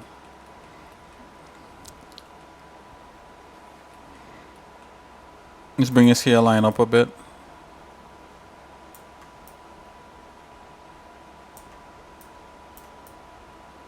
Okay, so it's more like that. Let's bring this over here a bit.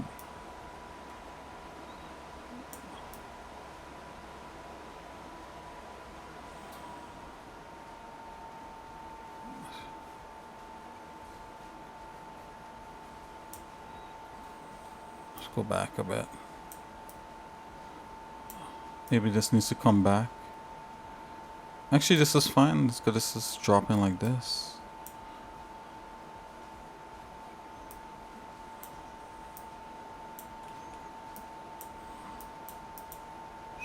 Let's bring this up around his ear here a bit. Let's bring this over here. Okay, let's do this with here. And it goes back like that. And this is fine.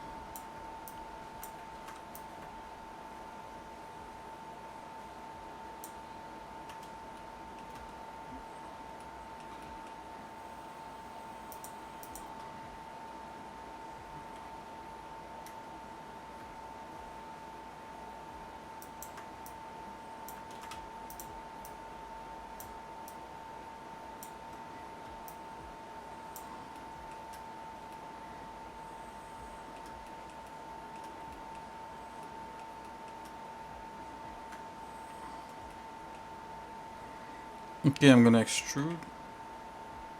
Alright, it's gonna hold Alt S.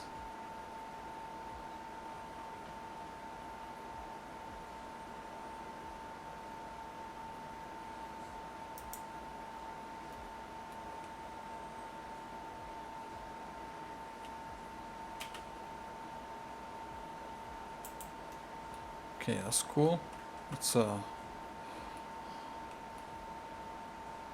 then we could start messing around with this. Not necessarily how I would do it, but you know, it's a start, right? You gotta start somewhere. Let's turn the mirror off.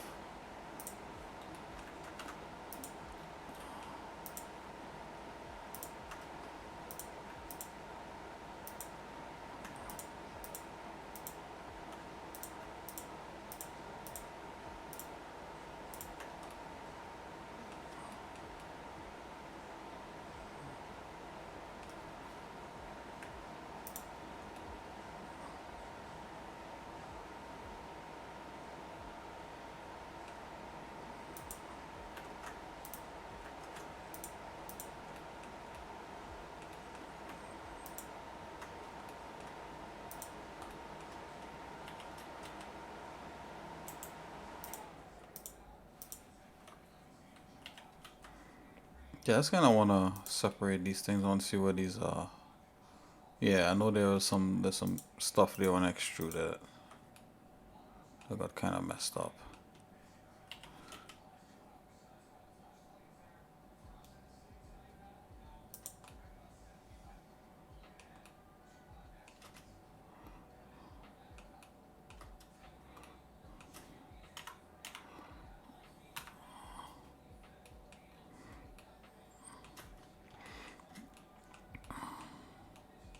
We could probably get rid of all that in the bottom. Let's undo that. We should have just done a shell. I think would have worked, but hey, we could do it. We could do it now. It's all good. Let's select this face. Let's do all that. Yeah. Yeah, we should have just done a shell. Get the basic volume of his afro. His afro.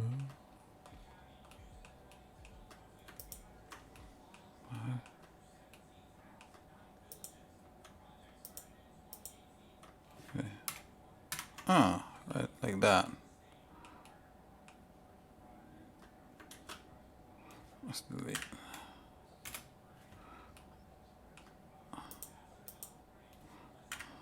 Okay. All right, guys. So you kind of have something happening here. I'm gonna bring this back, snap this back to that. Let's separate this here again. Let's go L, P. Just trying to get a volume of his hair. Just using polygons, you know, nothing else. So we're gonna come in here and let's use that soft. Remember we were talking about that nice soft selection. Hey, Mr. Kaplu, how you doing? Glad to have you back, man. It feels good. Okay, guys, you know what I'm gonna do? I'm going to just turn off that proportion editing for now. Just go point by point, and then we're gonna kind of smooth it. We're gonna smooth it in.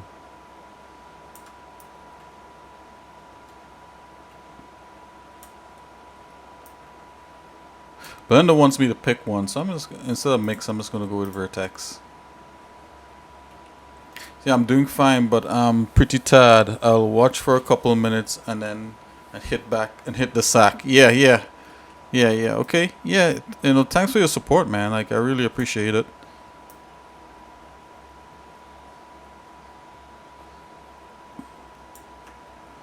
Yeah, for sure, for sure. Why isn't? Oh, it doesn't want to snap to another. Oh, okay. Hold on. Let me hide the head. Hold on here, guys. We're about to get this going.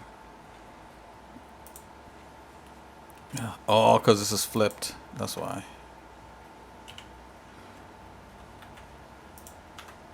There we go. That should work.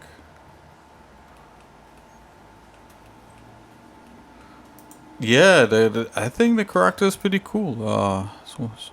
It's my friend's. I have a friend called Jerome. It's his character. It's a he's a he's a Christian warrior fighting forces of evil. To help people, and it's also based on Ethiopian historical things. Any historical things to do with Ethiopia, it's based upon that too. Because my friend is really into all things Ethiopia, so you know he likes their history, he likes their culture, he likes their food. So he had a character, and you know he made a character for a comic book.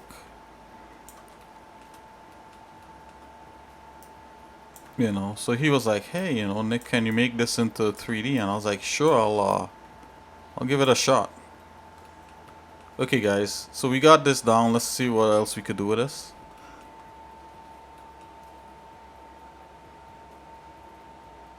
Yeah, in Ethiopia, right? That's right. So I'm gonna thank God we actually have like sculpting tools, and you see me use the sculpting tools already. Let's do that to kind of bring this mesh into submission. So I'm gonna go from edit mode into sculpt mode, and I'm just gonna use let's use let's use a brush. Let's use, I believe it could be smooth. Let's see what smooth does. Oh yeah, smooth is working out kind of nice. Hit that with the smooth feels a little strong, so let's drop it a bit. There you go. Yeah, Christianity in a different part of the world, man. Like, my friend really digs it. He lives here in the U.S., but we grew up together. He's my childhood friend, Jerome. As teenagers, actually.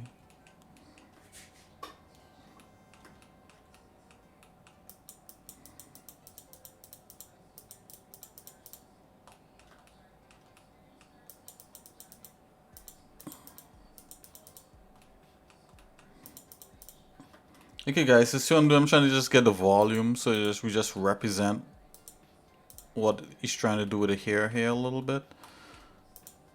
Just trying to bring a little more, a little something in here, because push and pull it. Again, if I was not using the sculpt tools, I would just use the proportional editing in Blender, which is just good enough.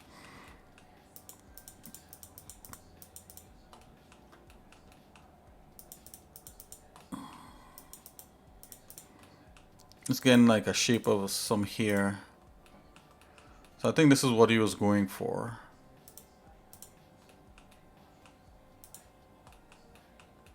Okay, let's use this pull,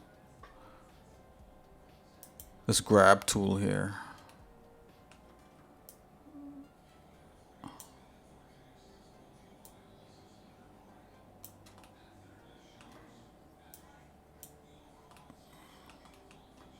Okay, let's turn the rest of the hair on. Okay. So yeah, so it needs to be pushed forward a lot more. So let's just go ahead and do that. One good thing is that you could have more than one viewport. Let's turn mirror on. Mirror.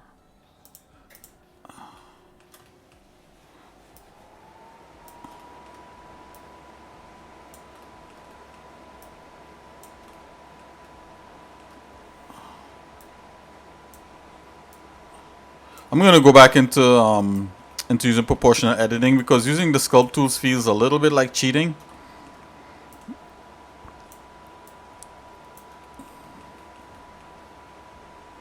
Let's go back into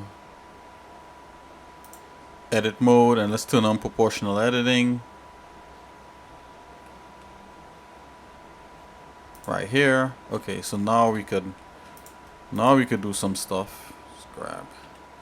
Yeah, there you go.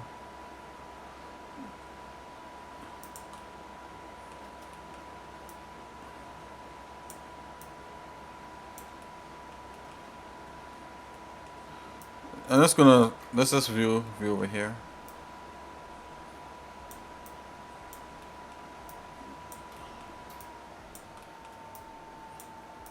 It's kind of good to see what the points are doing, you know. What's that haircut? I don't know. Like, I think his barber owes him money. You guys ever heard that before? Like, if you get a haircut, then when and it's not so hot, your friends are like, "Wow, I think your barber owes you money, dude."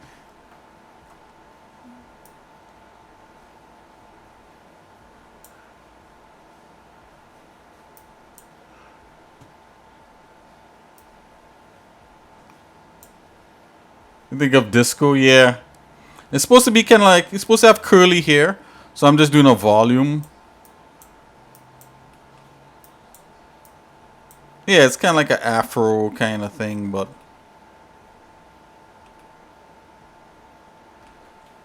you're right. It does look very disco-like. Oops. Okay, I got that.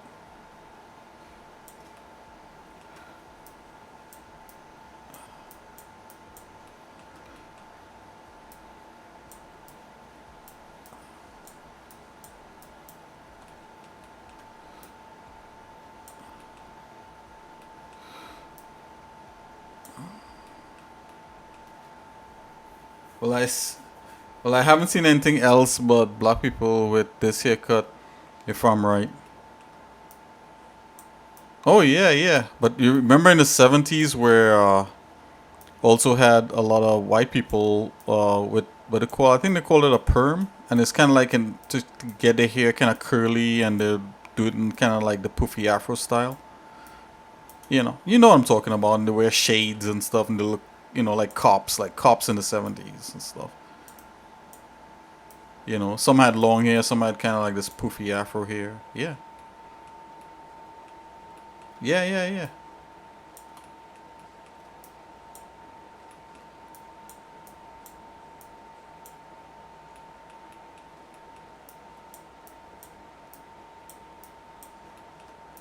Yeah, well, this guy's from Ethiopia, right? So Ethiopia is a place in Africa.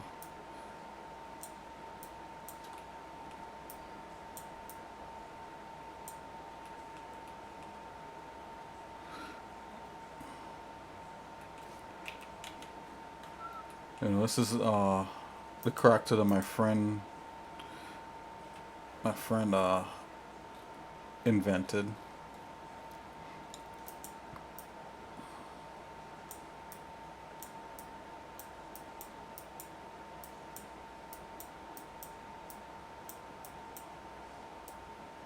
I have a few black characters, in my roster, but I tend to like my characters are very varied, in terms of like, so I have a lot of like Caucasian, I have some black, you know, and I think I have like a character who may be like East Indian or something like that. But like, where I would like my characters to lie would be, you can't really tell, because like most of my stories, the world is kind of mixed. So whatever, like, I like origins, and also whatever the original human probably was, Adam or whatever it is, whatever, Adam would probably be a certain way.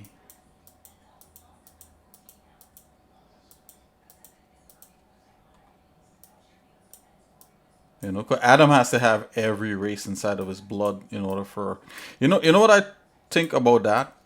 If I don't know if you read the Bible, but like when they show Adam, right? And if anybody out there, if you're interested into this kind of like the origin of humankind, right? Of humans or whatever it is. Like I was think this is my theory, right? I think like Adam and Eve, like every kid they had came out different. To account for like all the races and all the cultures and all the ethnicities and stuff like that. So you can imagine having a kid, right? And yeah, when I was a kid, I only thought there were white people, but when I grew up, I realized in the whole world, white people were a minority. Yeah, it's kind of like what you considered white. What you consider white is a gross general, just like black is a gross generalization. But I know where you're coming from though. We could use those terms just to kind of like know what we're talking about for sure. Yeah. No, I totally get that. Like when I was a kid too, like I didn't see like like what you consider Caucasian or white people. I didn't see those people a whole lot, but but Trinidad is a kind of melting pot, right? Like where I grew up, so there were you did see white people from time to time. I think the Caribbean, I think the Caribbean is a melting pot 'cause everybody wants to come there for vacation. So you see all kinds of people from around the world, from Germany, from England. Trinidad was part of England actually. It was a British colony, right? So we saw all kinds of people. I could see that. I could see living in like parts of Europe where most black people might not want to live because of the climate maybe.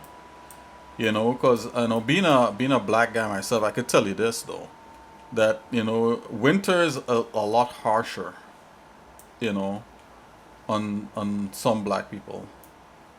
It just feels harsher, because I think with our skin, like melanin or whatever it is in the skin, it makes you feel cooler. So like you could live like in so you could live in so like we live in hotter places like the Caribbean and that kind of thing, and we feel comfortable. But if you get like like some Caucasian people, like most Caucasian people, if they go to like somewhere really really warm, it almost destroys them. It's like, oh, they're like, oh my gosh, it's like, dude, like it feels like a sauna in here. So yeah, totally, I get it. What he said, I agree on Adam and Eve thing, but evolution.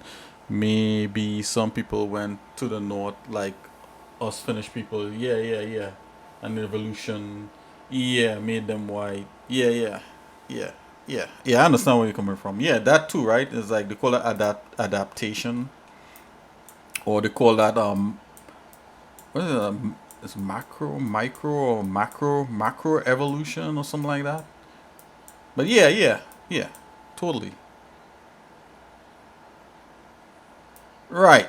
Well, if you're a Christian like me, the only way you will know is when you finally meet the Lord Himself and He shows you how these things came to be. Or who knows, when you finally, that'll probably be the last thing on your mind. If you've seen angels and demons, if you've seen like fantastical creatures and stuff, the last thing you're gonna ask Him is like, hey, how. But the Bible kind of tells you a little bit like, that people spread out, right? People spread from the Tower of Babel.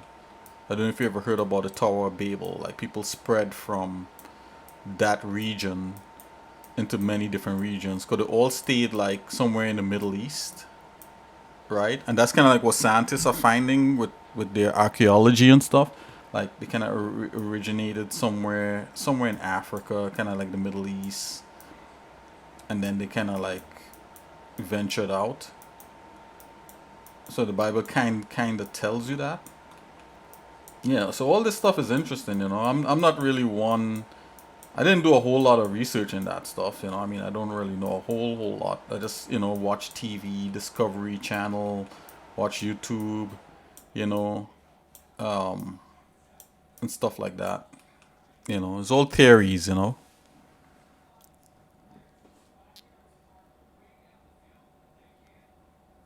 Yeah, so this is what make me believe that Adam and Eve, like every time they had a kid, the kid looks vastly different. Like all races were in them because, as you said, like it came down to just Noah. Well, it wasn't just Noah by himself, right? It was Noah, it was Noah, his sons, and his sons' wives, right? And they I'm agreeing with you. I'm agreeing with you. So, let me see. Oh, wait, what we got on? Yeah, only humans left. So, like, maybe his sons were, because, like, the one thing, though, is that a black woman, like a woman straight from Africa, like a black woman, she could have, like, kids that look very Caucasian, believe it or not. There's something about, like, you could see how, maybe the races probably came from like darker skinned people, like African people and that kind of thing. Because like yeah, some black ladies, they have kids that look very light skinned, and imagine like those people start having kids together and having kids, and they move more north, and then you could see like the lighter skinned black people move more north, and they adapt to the cool weather. They lose the melanin, a little bit of melanin. Everybody still have melanin in the skin, but not as much, right? Because you don't need that sunscreen. Is there racism in America? Um, is there racism in America considering that there's a lot of races? Um, not kinda, not really. I mean, that might be a little bit subjective because some people would say yes, and it's based upon their experience, the things that they have experienced, I guess, living in the U.S. But you kind of get that. You kind of get that everywhere you go. Like you get some level of that. It's kind of like saying, hey, is there like good people in like, is there bad people in China? I mean, I'm sure there probably is. It's just, I don't know. Yeah. Some people experience it more than others. I'm guessing, it's according to where you live and the people you hang out with. What you could say though is what you could probably what might be a better thing might be like do people like see things in stereotypes? Yeah, some people do. Yeah, not everybody. Some people like might stereotype you. So they might say, well, okay, well you're a Caucasian person, all you like is country music, and so there's like stereotyping, but not a whole lot. But again, I mean, like to be honest with you guys, I haven't experienced a whole lot of that in my life. But, I've seen people act stupid. So yeah, so there's that. There's people acting stupid. You know, that's what I've seen. So yeah, you might get some people who just like, they might go to a stereotype immediately, if they judge you based upon your looks. But I'm not really too worried about people like that much because like you might really want to be friends with them anyway. I think it's just more of a human problem, and I think like sometimes that stuff is used just to distract people, to distract people from like the real issues. There's always some distraction somewhere, and then the real issues go ignored. You know.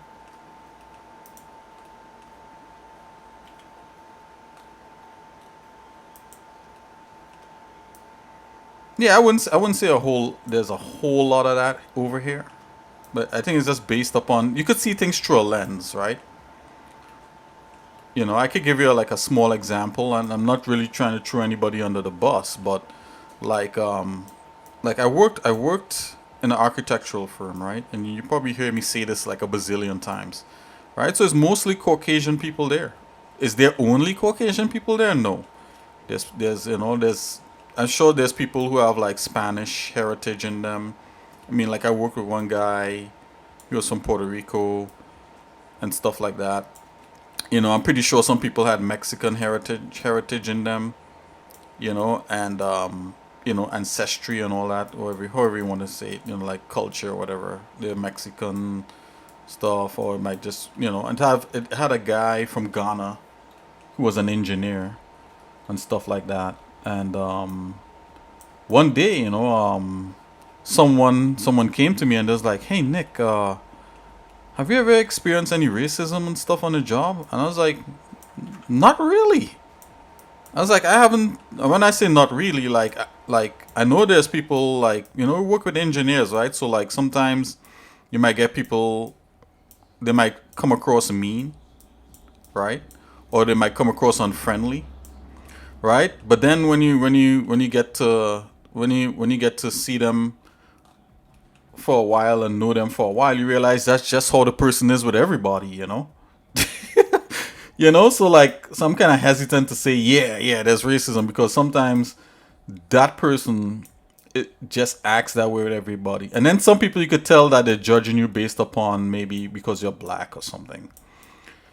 So you could kind of tell a little bit. So the guy was asking me that, and I sat down there for a minute and I was like, dude, like I don't think I've experienced anything like that. Like, there's nothing that jumps out at me. And he looked very disappointed. He was like, oh really? I was like, yeah, no. I was like, it's the truth. I don't think I've experienced anything like that here. And well, I think I have, because I put my hand out to shake this guy's hand. He shook everybody's hand, but he didn't shake my hand. You know, and you're talking about engineers, right? Talking to each other and stuff like that. And he's an engineer, so he felt probably very disrespected. Cause the guy shook everybody's hand except his. You know, and I thought that sucked. I mean, like I feel bad I felt bad for that guy, cause that guy was really a real nice guy, a real nice black guy. But I mean, a real nice guy, dude. And he looked like really hurt that he perceived that. But mind you, I mean, he looks really really African, and which is okay. Nothing is wrong with that. But I don't think I would sum up my experience. No, well, I think I may have experience. I'm not saying that I haven't experienced it, but it's kind of like I don't see things through that lens. You know what I mean? So like somebody would have to like come out blatantly, and I think maybe, if I could think, maybe there may have been one time when somebody came out blatantly, and they're like, oh, I don't like, and they use the N word or whatever it is, and it was a white person. But at the same time, that person was kind of crazy anyway. So do I want to take like a crazy person's? When I mean like that person was crazy, that person liked drama, so they was just looking for like anything to like try to hurt. So you ever heard the term hurt people hurt people? You ever heard that before? Hurt people hurt people. Yeah. So people, what that means, if somebody is, they've gone through things in life, and they kind of hurt, they always look for things to hurt people, and I think that's where that comes from. You know. No, do I think that? there was ever racism ever in the world? Yeah, of course. I mean, Africans was enslaved, but racism is not just Africans, right? It's with any race, right? That's what racism is. Not just black and white, right? Like I lived in Trinidad, and there's all kinds of races. There's Indian, there's black, there's Chinese, and stuff like that. And you get a few people who would use stereotypes. They would say, well, oh, you're a black person, so you're always late, or something like that. But being Trinidadian, we would just laugh. I don't know why. I don't know why we think everything is funny in Trinidad. I don't know. Like it'll just be like, oh yeah, and we just laugh it off or whatever it is. But of course, like another part of that, and I don't know if maybe I'm going on too much about this whole thing, but another part of that is that growing up in the Caribbean, growing up in Trinidad, we don't use the N word, to describe another black person. We don't ever we hear it in rap music, or whatever it is. And not all rap music, like most of the like popular rap music use the N word or whatever it is, But in the Caribbean, at least when I was growing up, you don't hear people call each other that, and the first time I heard like that, like actively, was in the U.S. When I came to live in the U.S. I heard somebody called, and it wasn't even like a white person, right? It was like another black person, because I lived in New York, and it was like, yeah, what's up, my, and they use the N word or whatever it is, and I was like, whoa, you know. So I was always afraid of that, because what happened there is that those are fighting words in Trinidad. So if like you ever like see another Trinidadian person, you're like, hey, what's up, man? Even if they'll be like, what do you say? You know, they'll be like pissed off and stuff. But I understand, I guess, you know. But anyways, that's it. That's enough of that. My question to you: have you ever experienced any kind of racism or stereotypes? Because I know stereotypes exist, man. Like it's not just black and white, right? So it's like different classes of people experience stereotypes. Like they say, oh well, if you're Chinese, well, you can't drive well or something. I don't know. Or if you're Slavic, or it's always stuff like that. You know.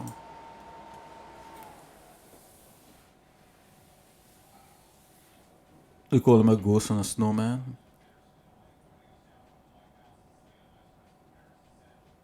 Right, right.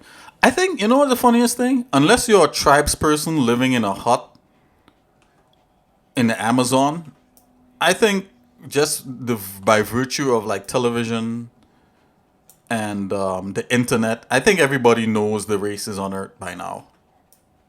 You have to be like really far removed from like society to like not know that there's different races like white, black, and you know. You may not have seen a person like that in real, like in real time in real life, but you would know that there's such a thing. And that stuff is not really that important, like what race somebody is not. It's not really that important. Full of stereotypes, right? Right. Basically, every country has its own. Yeah, you wouldn't believe, I didn't realize, I didn't realize about all that. The stereotypes even among, like what you said, European Caucasian people, right? You know, yeah, I don't like those things because, you know what? Some people might act like that, but you know what? If a girl is hot, no matter what race she is, everybody likes her. Not everybody, but most guys are gonna be like, they're gonna be the United Nations at that point. If you see a hot black chick or hot, Spanish lady or hot white lady, it doesn't matter. You're gonna be like, wow, she's hot. You know, she could win Miss Universe. At least for guys. And I guess the same thing with women too.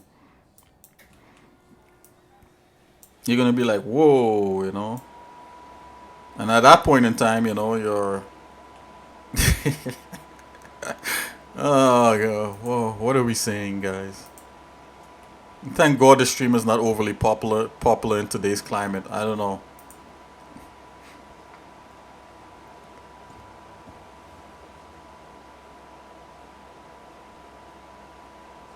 The stereotype even you had of us living in forests and seeing bears and wildlife, many have stereotypes of us being drunken. So Europe is full of stereotypes. Basically, the country, basically full of stereotypes. Basically, every country has its own, but we take it more as a joke. Yeah, yeah. The stereotype even you had of us. Yeah, I didn't have that stereotype of you at all. No, no, no. Mr. Kapua cleared that. Even you had of us living in forests and seeing bears and wildlife. Yeah, yeah. I didn't have that stereotype at all.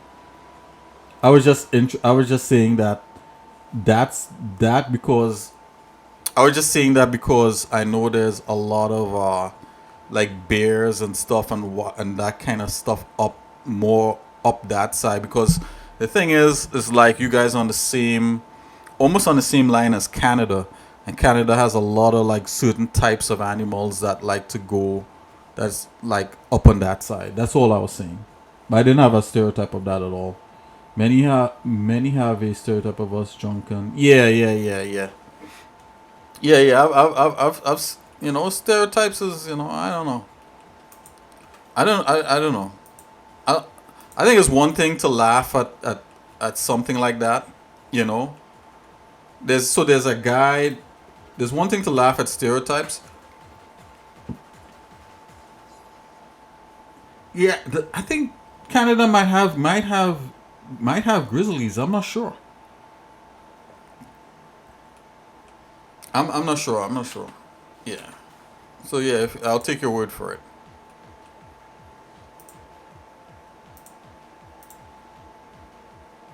Yeah, yeah. Canada has a lot of like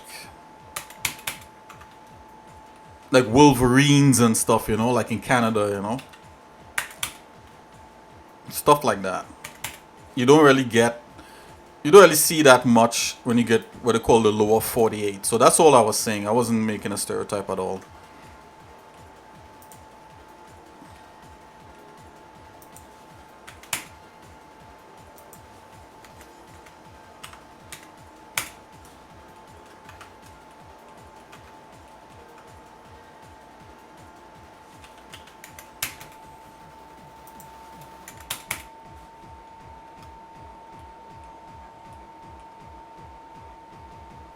Yeah, more of a joke, right?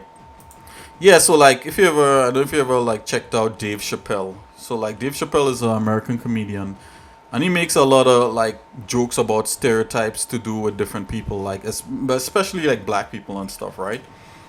And I mean, I wouldn't being a Christian, and I would say no, don't check out Dave Chappelle.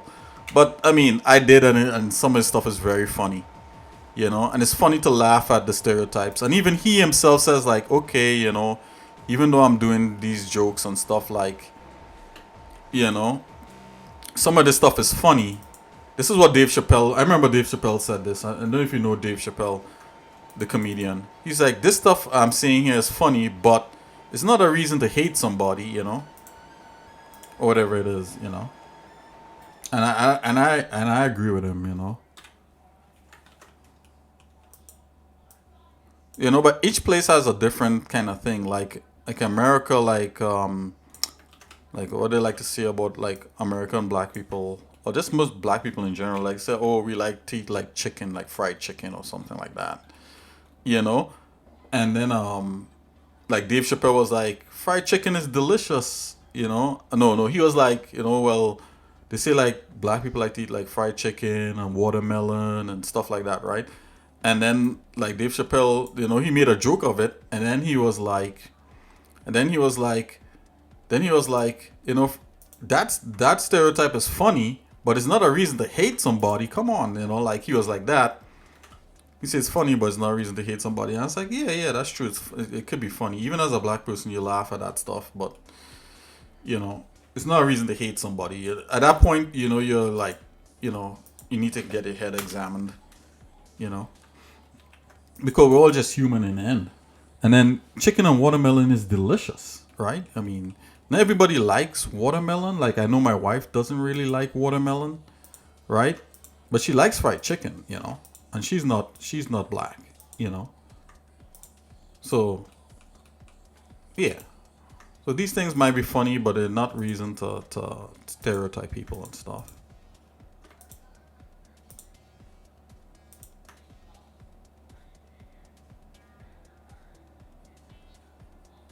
Yeah, respectful, right? Yeah. I would be very, yeah, stiff if it would be like no stereotypes And that's racist, etc. Yeah. Well, I mean, like, I don't think stereotypes is necessarily a good thing because we live in this world where people actually judge people based upon those stereotypes. I mean, that happens, but yeah, I mean, as like I go back to Dave Chappelle, it's funny, and this, some stuff is funny, haha, but it's not like, it's kind of like, even among black people, sometimes, we make little jokes and stuff, and it might be a little funny, but, if like somebody's always on that, and they're always like, look at this, look at that person, look at this person, then, then it becomes bad, then that becomes bad.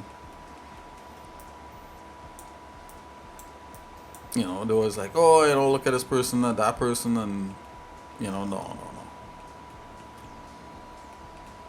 And then laughing at people is never really a good thing, right? Especially if the person is not laughing back, especially being a Christian, I mean, like knowing that people are made in God's image. It's kind of like you're laughing at, it's kind of like you're ridiculing God's handiwork. You're telling God that what he made is not cool enough and it's funny, and ha ha ha, look at that person. They like to do this, or they like to dance and sing and da da da, and like you make all these funny jokes. And okay, certain people might do certain things over and over, but you gotta be careful.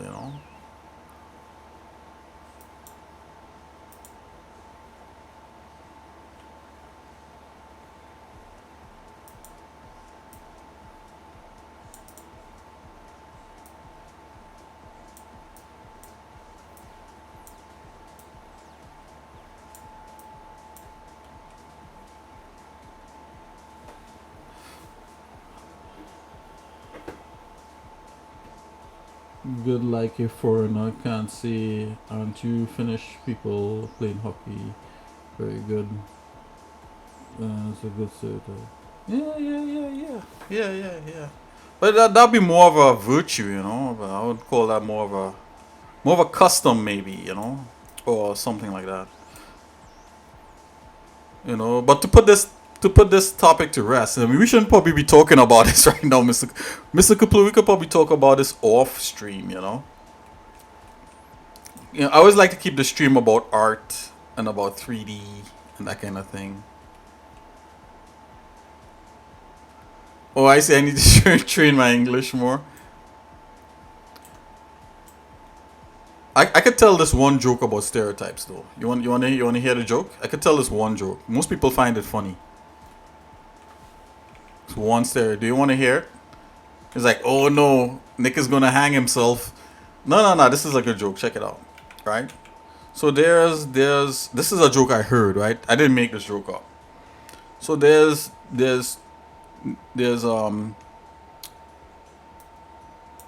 three guys, right? Three guys, right? Who died, right? Three guys died, and they went to heaven, right? One was black, one was white, and one was Indian, right? He was like an Indian, like an East Indian guy, right?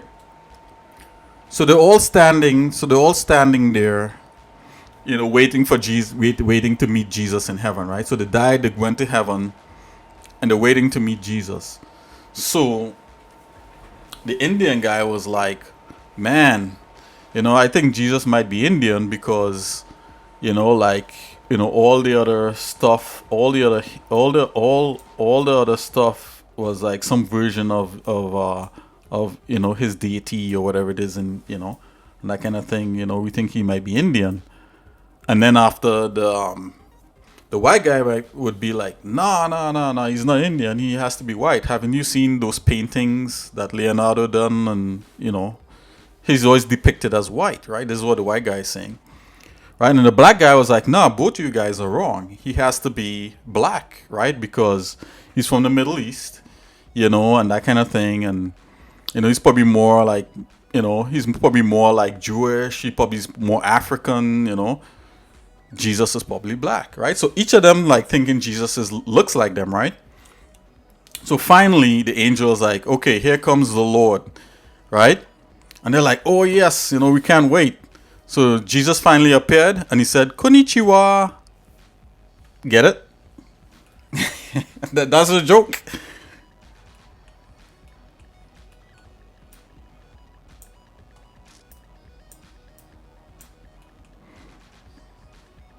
That's basically the joke.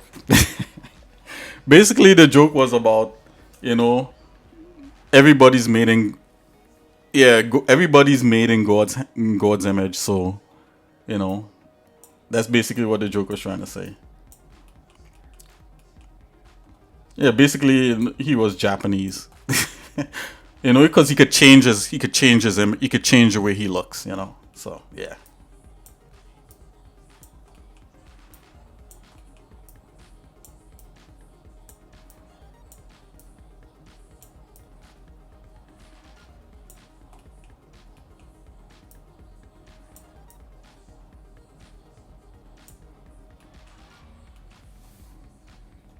Okay, so I basically was trying to make like a hair volume for this guy, just to kind of have something there, right? And yeah, this will probably need a lot of work in sculpting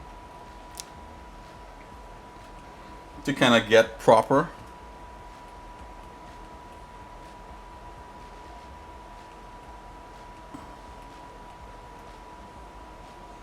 Yeah, you think you'll hit the sack? Okay.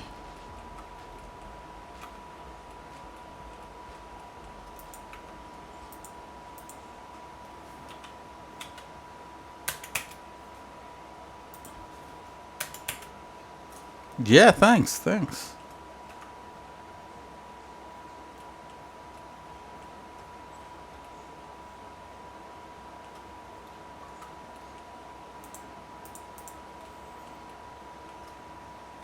Alright, so I'm just doing this to get a volume, guys. Like, if I was to do this, you would probably sculpt it.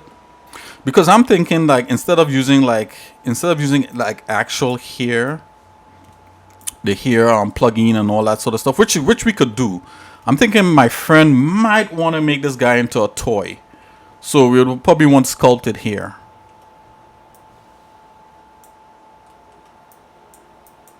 I'm gonna do another thing down here. And I wanted to connect with that. So let's see. Okay, that's not bad right there. That'll work.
Okay, I'm gonna give you use the sculpt tools.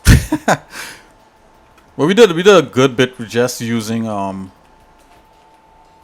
thing. I think his hair has to look a little bit different, but this is just a volume here, right? This is not like his actual thing. So Come back here.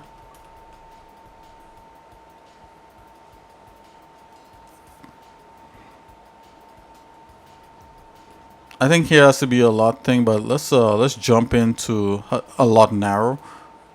But let's jump into the sculpt mode here. Yeah. Yeah, boy.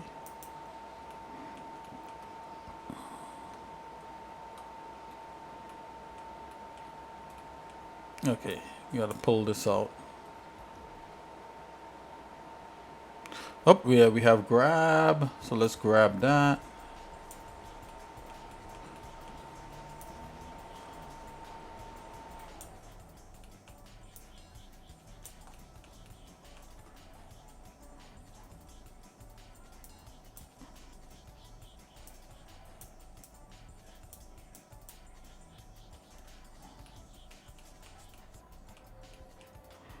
Oh, I forgot to, Mr. Kaplu, let me send you off to bed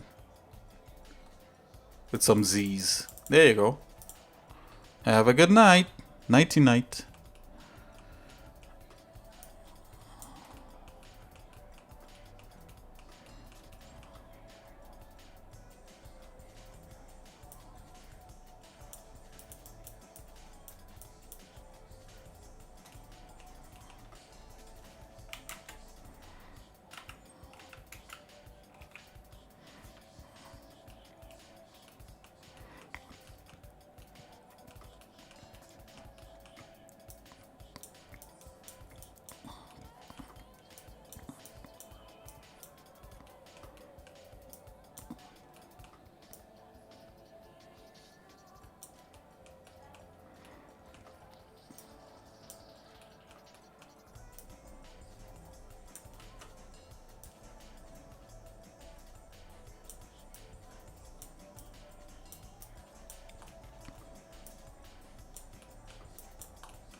Also think like even doing like kind of volume here like this, by the time we add a little sculpting details to it eventually at some point, I think it's gonna look pretty good because he has a kind of like curly hair.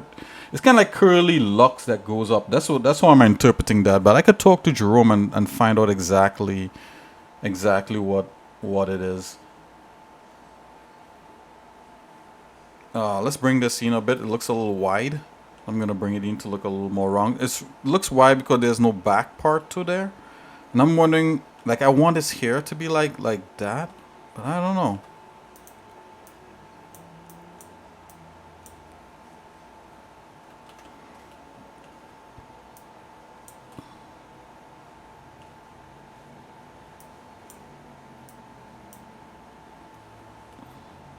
I'm thinking the back wants to be like that, but I could be wrong. Maybe it's just like a full circle, you know? Maybe it is a full circle. a sphere.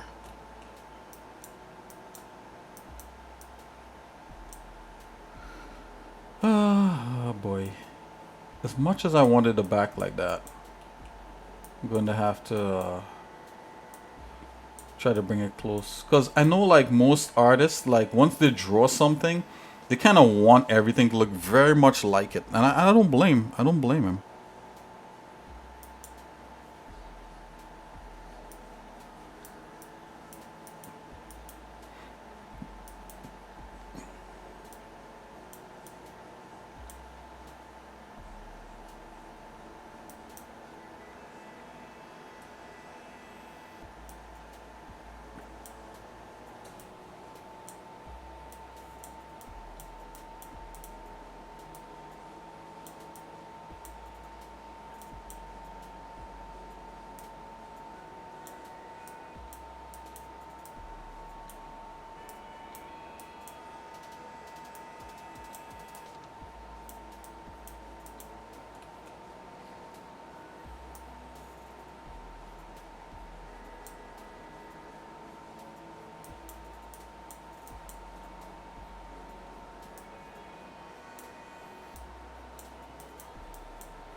Still think it's a bit back like that. Maybe I should bring it forward some more.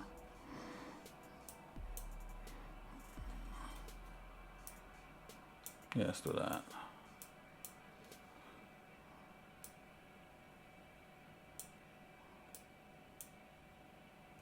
Whoa.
Okay.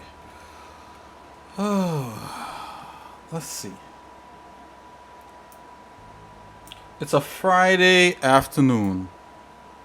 And again, guys, I just want anybody out there to know that most of my viewers here that come live and check me out, they live in Europe. And that's so exciting because Europe is one of those places that I would like to check eventually at some point. You know, different parts of Europe, different parts of Africa. I think is I think it would be kind of cool.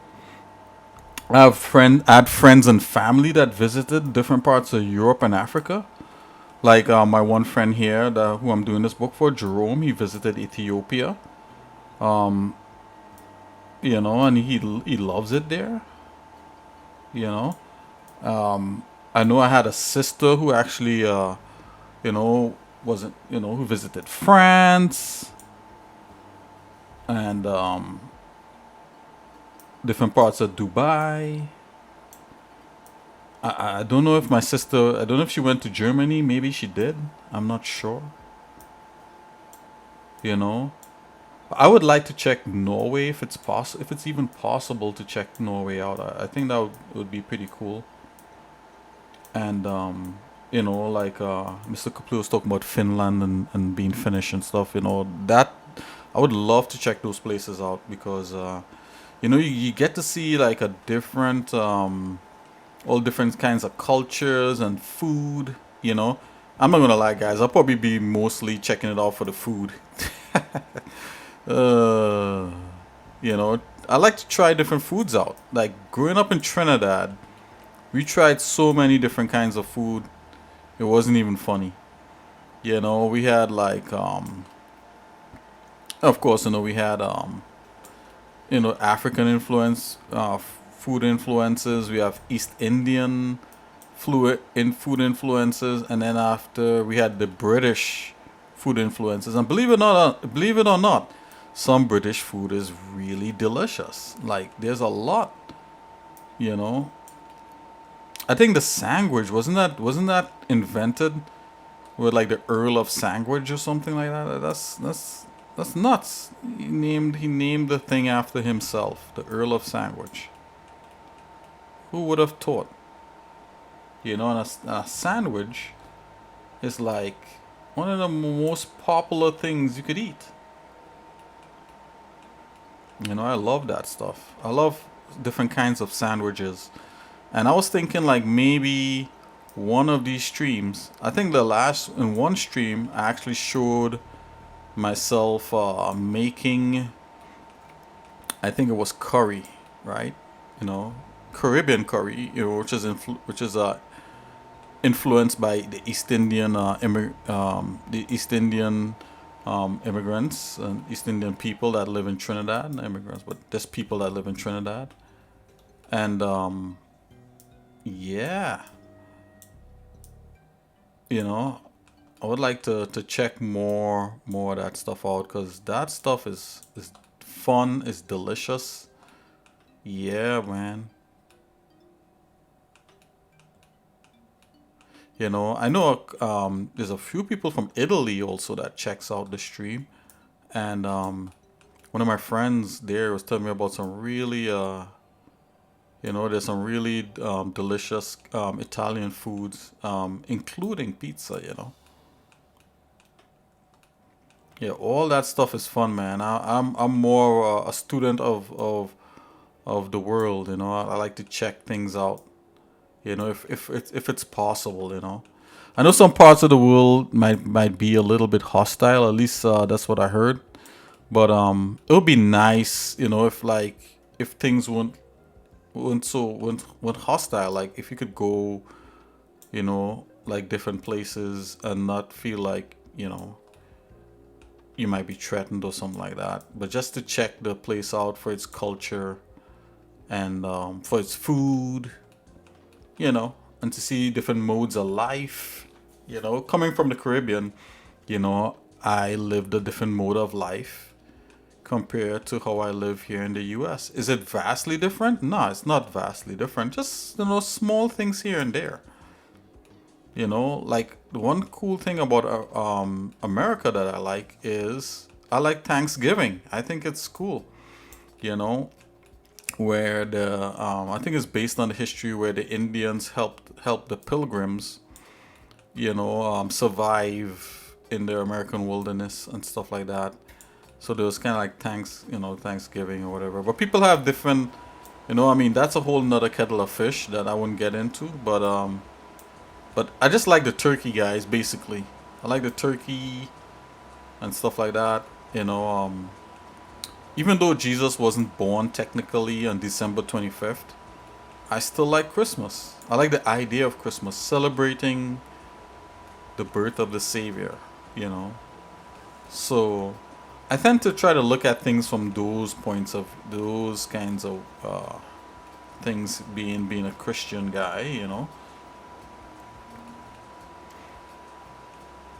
You know. Yeah, I like checking that stuff out, man.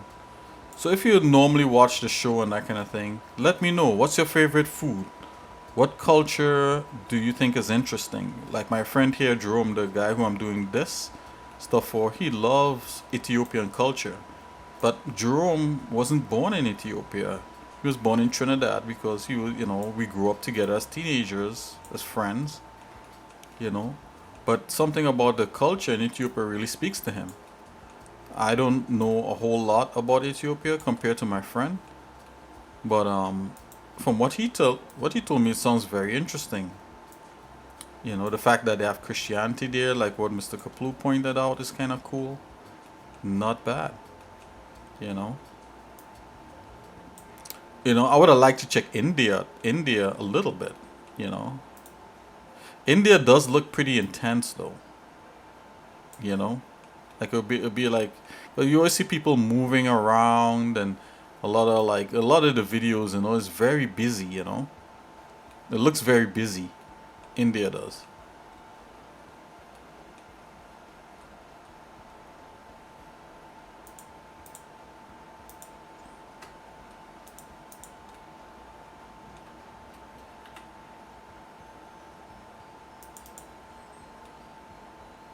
I like to watch like some of the food shows when they show you know, those different food guys going around the world trying out different cuisines. Yeah, man, like that. What's your favorite food? And what's your favorite dish in your what's your favorite dish where you live? You know, in your country. I know people watch me from all around the world. What's your favorite dish? What's your favorite local dish? Your national, you know, and what is your national dish? You know, let me know. Leave a comment. You know, DM me.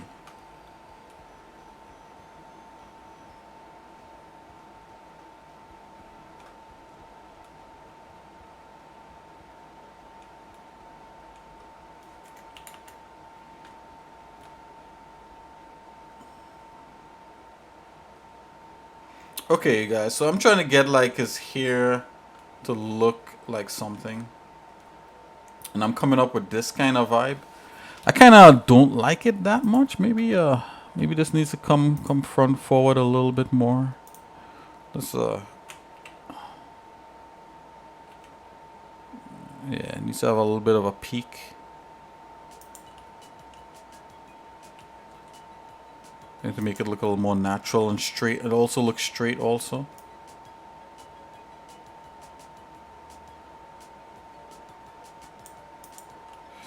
Okay, let's bring that forward a little bit. Yeah, that's starting to feel a little bit better.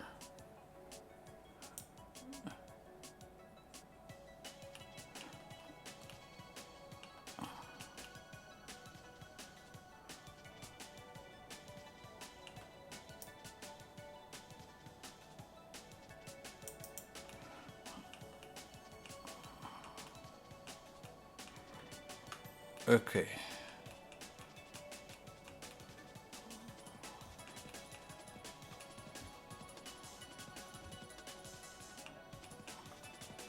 Maybe his hair's a little bit brushed back. Maybe that's what's going on. Let's go back into sculpt mode and let's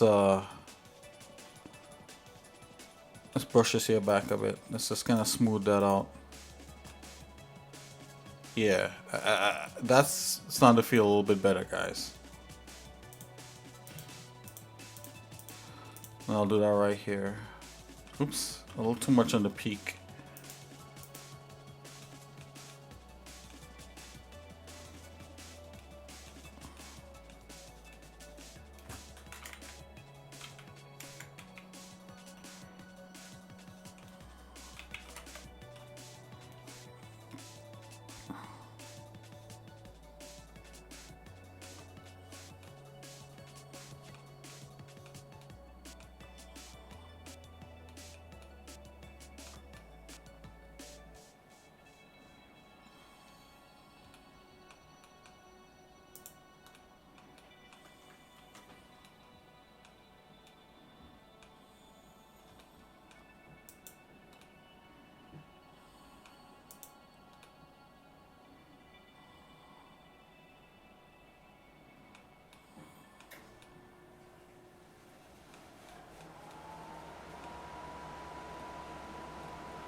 Okay, I'm moving this up just a little bit more.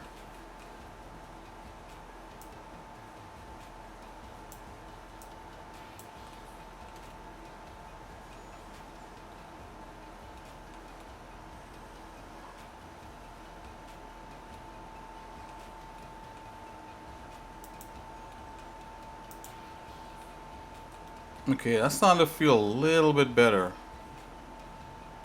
Like a little more natural. Just a little bit more. It's all about that, those subtle changes to make his hair do what it should be doing as actual hair.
Oops, I don't know what I'm touching there.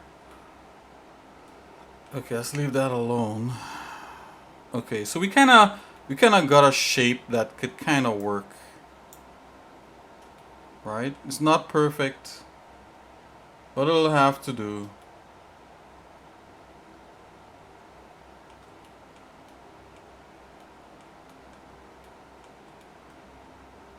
I know the back here wants to come on more. That's what's going on. It's like,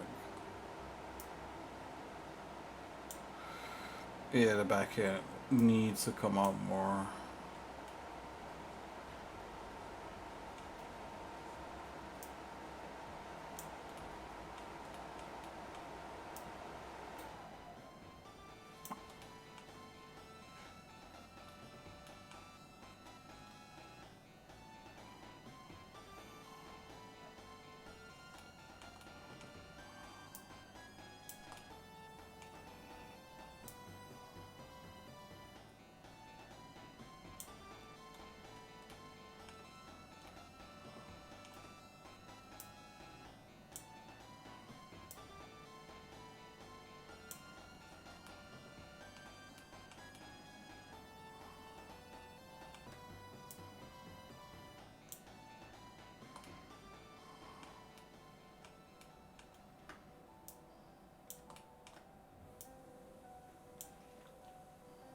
Okay, guys, we're going in for the long haul here. We're gonna.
Okay, so that's as much as I could tweak that. Alright, you just got a nice volume of some hair.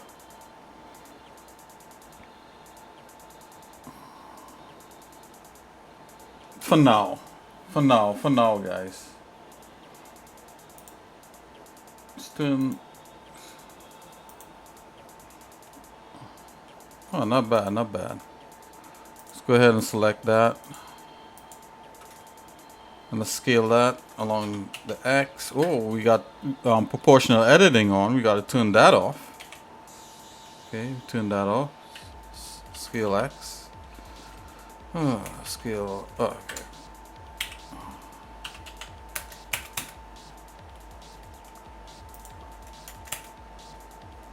Okay, here we go. Alright, so it's just a volume. It's a volume on there. Let's get rid of the little skull cap thing that we had back there. Let's get rid of that. There we go.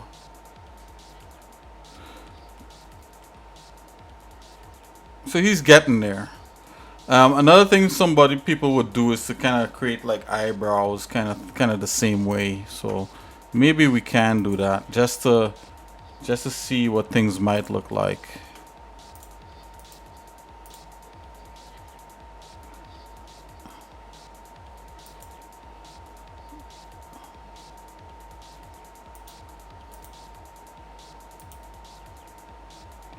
Just kind of trying to follow like what I'm seeing here a little bit. I think the ideal thing for me to do would be just get the brow action going. Something like this. Like that here. And then we could kind of model it into submission.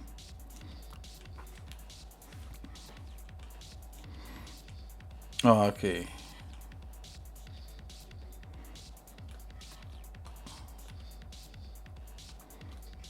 So Control D, press P on that. It's like the brow part. You're gonna this kind of bring, it's gonna do a general kind of sculpt area kind of thing. Just kind of bring it somewhat like this, not 100%, but close enough.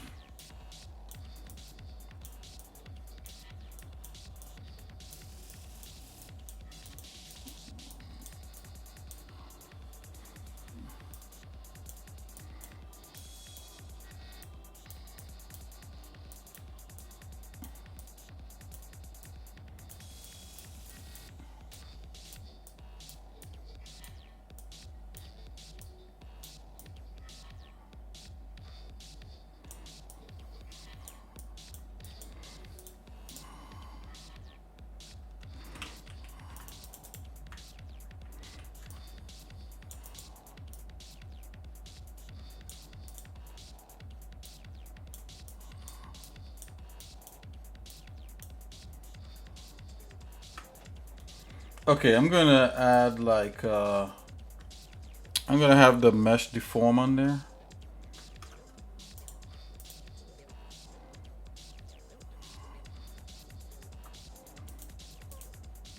Let's grab this part here to this part and let's just move it out. Actually, let's leave it like that for now. Let's see if we can conform it. And we could conform it using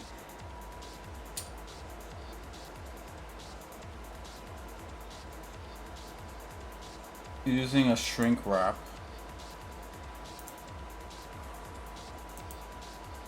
Let's select the surface. There you go. So the eyes are already conforming there.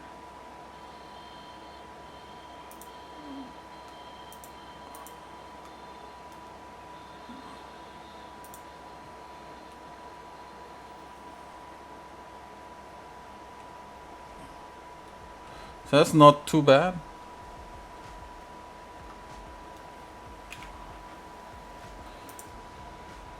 Let's bring this back up.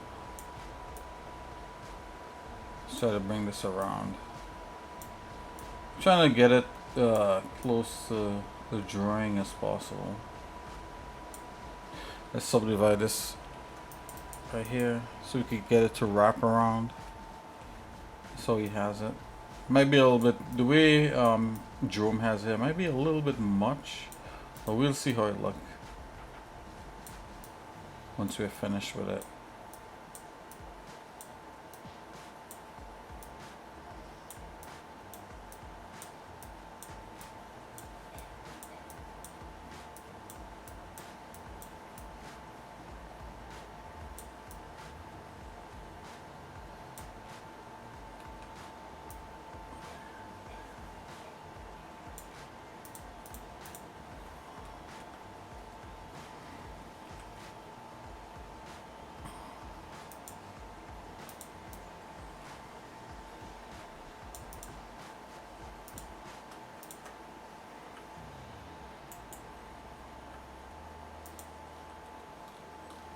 Okay.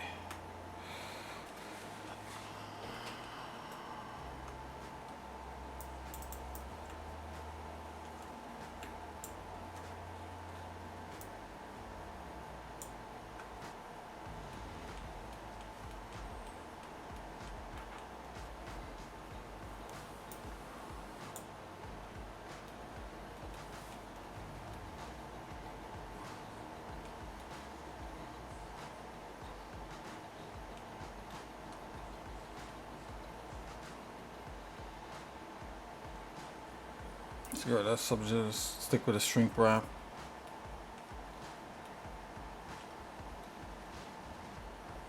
Okay, so yeah, his face needs to get flatter and that kind of thing. His forehead needs to come up more. Oh yeah, you could see all kinds of stuff once you start putting this together like this.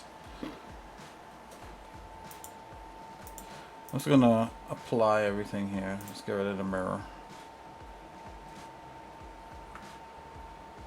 Let's just apply the shrink wrap. Okay.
I think this is like some kind of Metroid theme.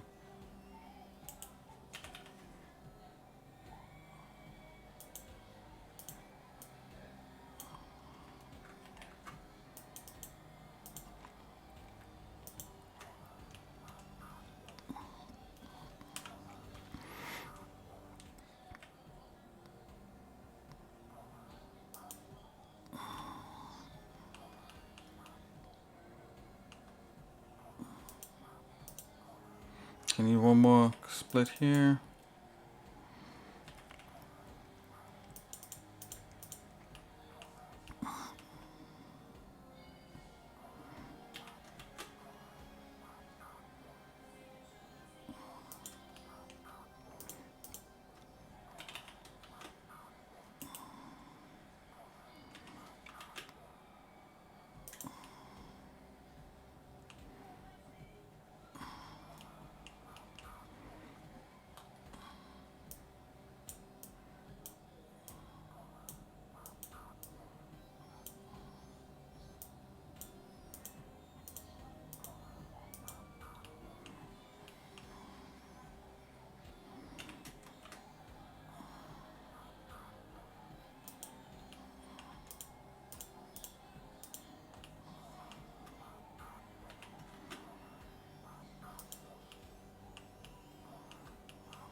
I mean, I could push it forward just a little bit for it to pop out.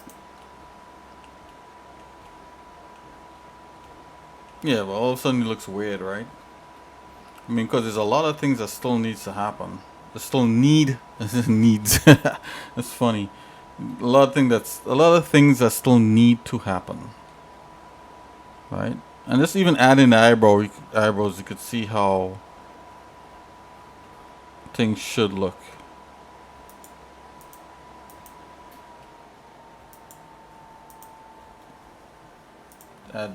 Let's add that shrink wrap again.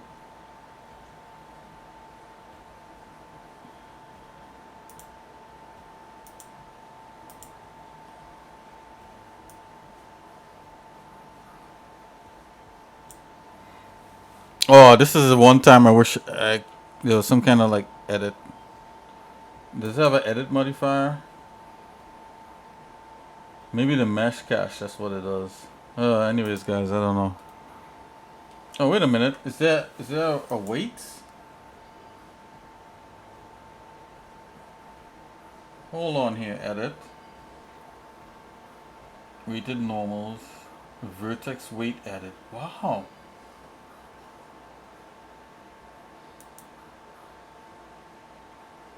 Oh, if I had this on top of the stack. I'm wondering. Hold on, guys.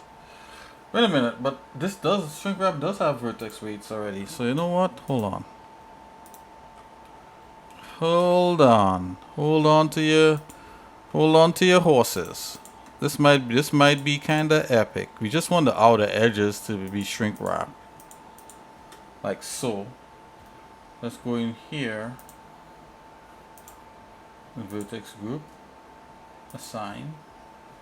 Call this brow. Oh, all caps.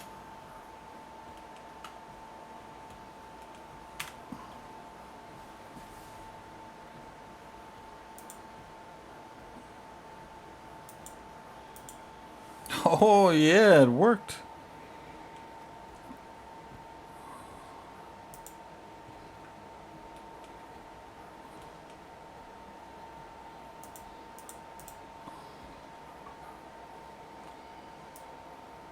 Oh, this is the coolest thing ever, guys. Look at this.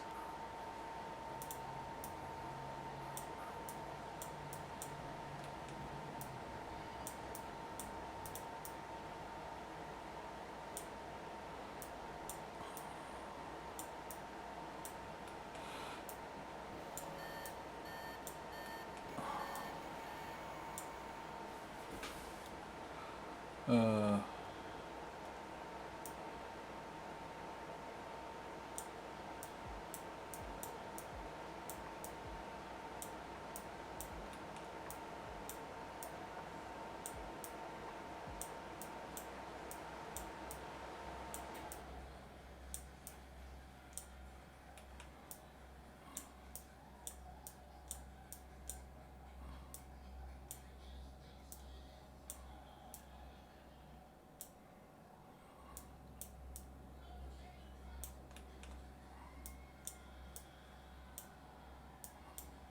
you know what? I have to give the people that did Super Metroid props. I've never really played the game. Well, I haven't played the game in any, as far as I can remember. Maybe I did, maybe I didn't. But they're willing to just play these ambient songs that make it feel like you're really in some kind of alien world. Those are the things that I gotta remember to have, like, kind of like in my back pocket, you know. It doesn't always have to be like cool popular music. You know, when last you played a video game where there was like some sort of kind of ambient scape thing, you know, at least for me, I haven't in a hot little minute. His eyebrows look stupid, but we're getting there. That shows me that this here needs to come in. Let's go ahead here and let's do this. Let's do X-ray. So we need to focus on the vertices and hands, and let's go. Let's do subs. Let's do subsurface. Not subsurface. Let's do proportional. Let's make it a little smaller, something like that.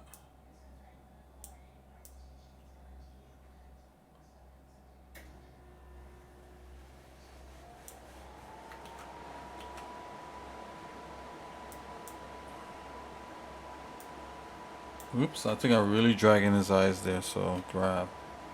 Maybe it's a little smaller. Something like that.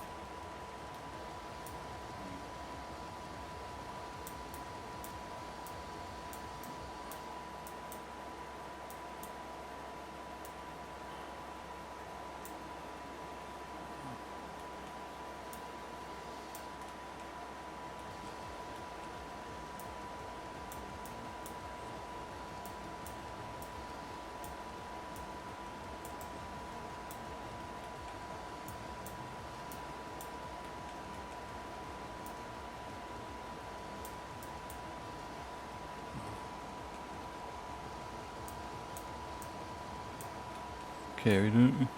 That's the thing about doing this kind of polygon modeling is the fact that you gotta tweak and tweak and tweak to kind of get something that is even close to what you envision. But you know that's also the fun part.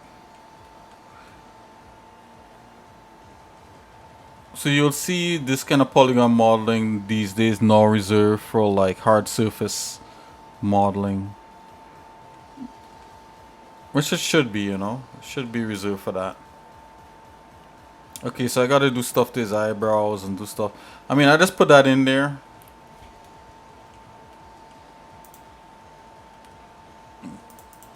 Hold this. So brow.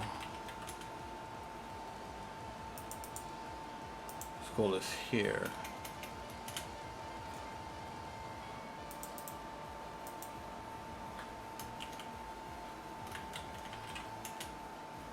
Okay, there we go. It's better.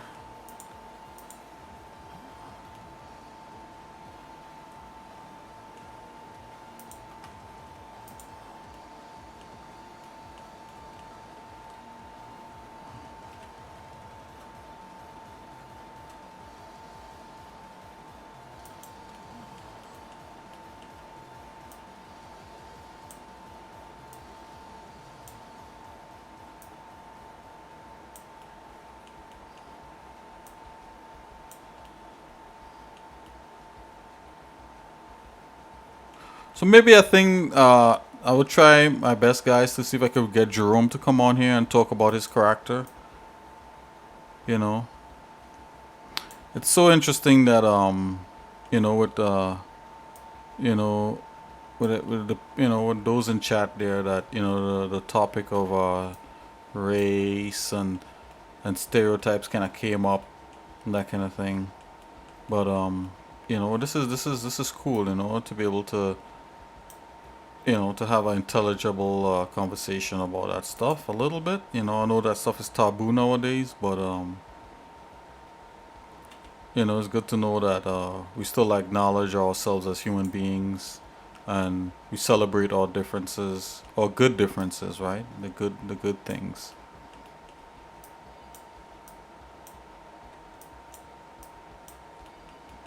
Oh man, that vertex thing is so cool.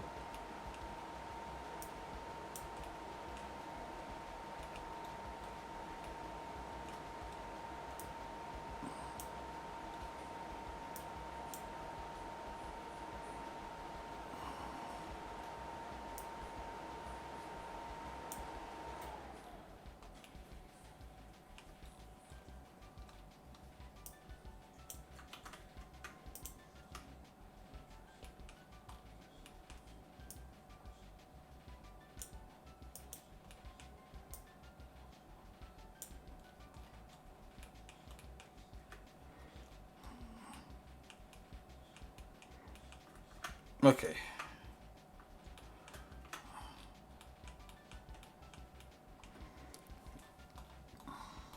Okay, so just at face value.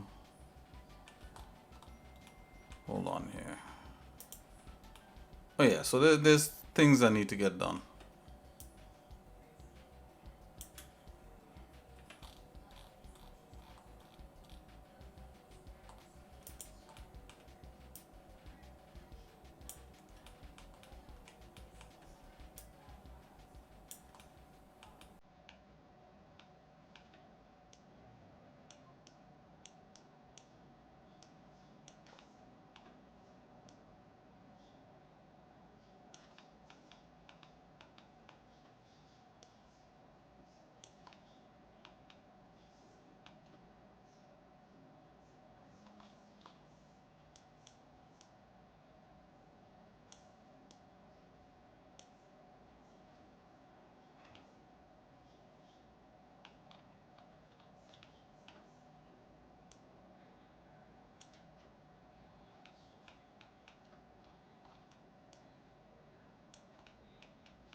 Yeah, it's all about the tweaking, guys. Unfortunately, like just trying to get this to some kind of point. Okay, I think his nose here look a little bulbous, so I'm gonna have to come in here and just adjust that so it works a little better.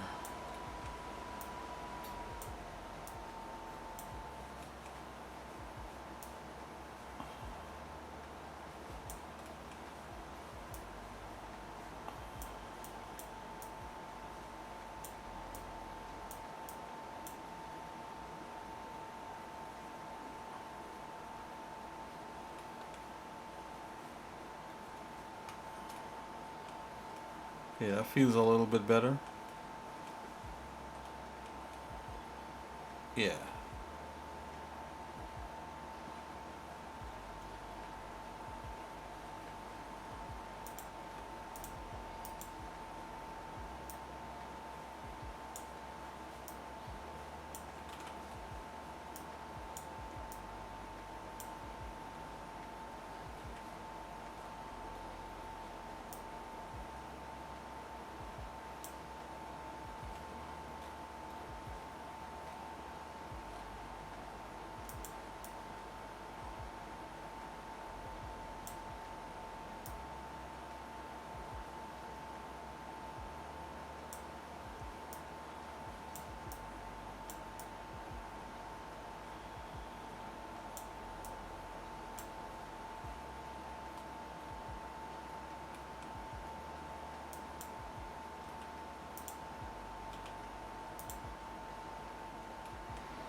I think that's the nose he was going for. This kind of sculpted but African nose. I think the nose is working.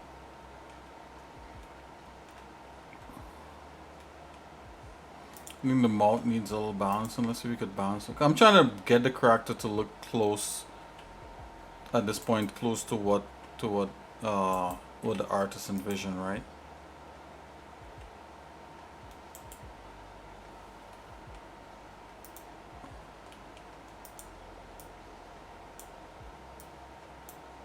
could bring this up. I'm just basically adjusting based upon what I'm seeing here.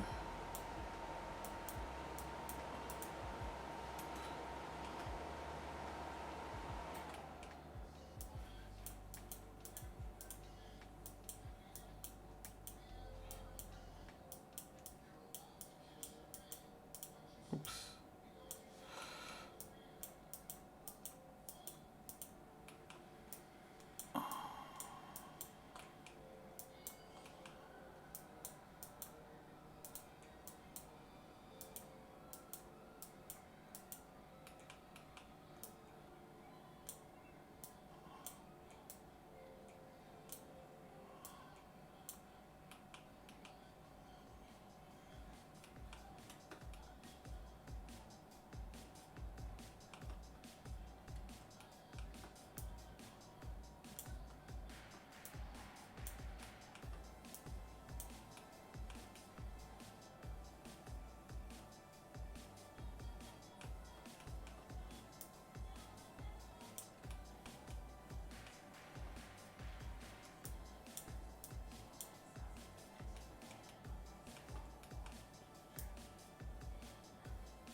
Okay guys, let's take a look.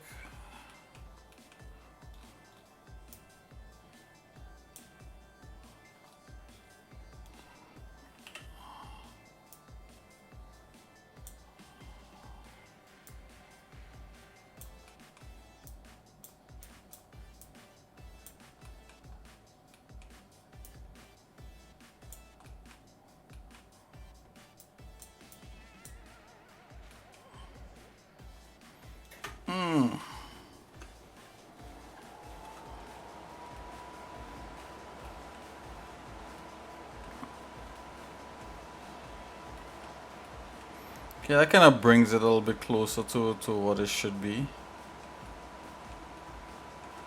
Still think the forehead needs to be a little bit more less sloped, but let's see. Select this and this. Let's see what we could do. Let's see if we could do it, guys. I don't know if we could do it.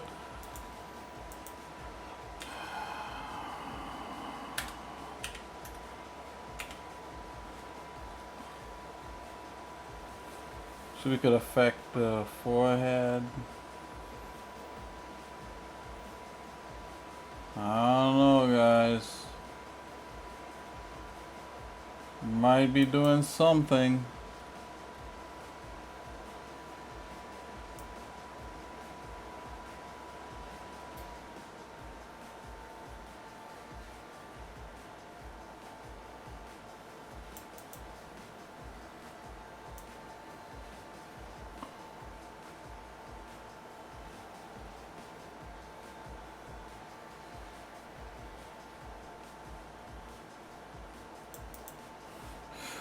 Hopefully I'm not completely destroying it.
I think that feels a lot better. His head feels less like kind of back and more up.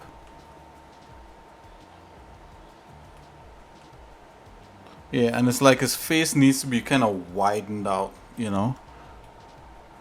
So we could continue working on this some more at some point.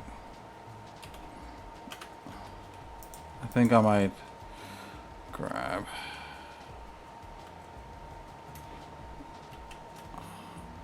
that. Might do something like this.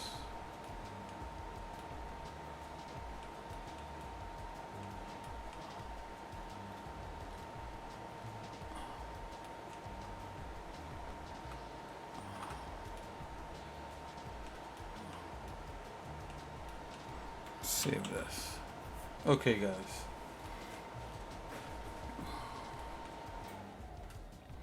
I have a feeling like I want the back of his head to be a little less, you know, but this is a woman's head, right? So it's like this diagram I have here. So probably a guy who probably is a little more beefier, you know, so that's fine.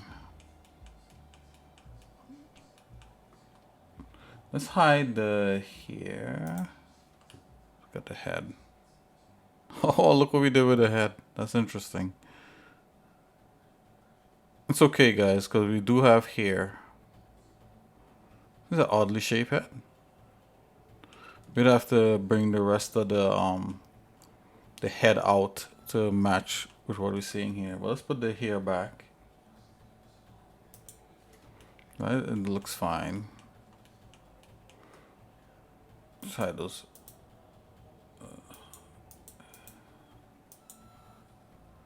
Oh, it's the wrong thing. That's the image.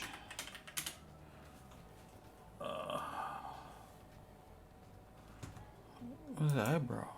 Oh, that's the eyebrow. Okay, there you go.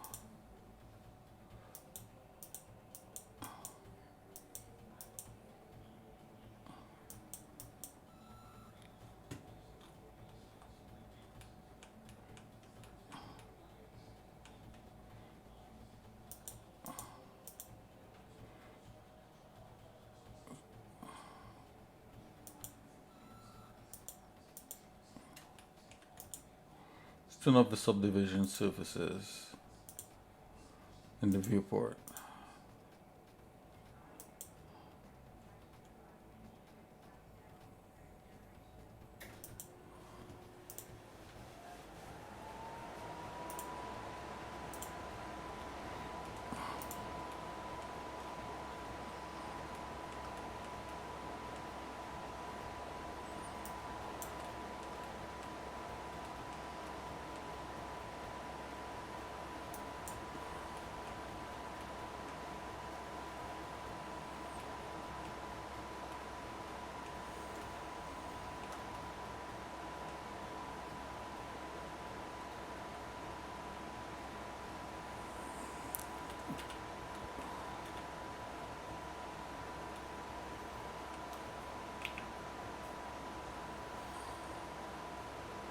Is it getting close? I think it might be.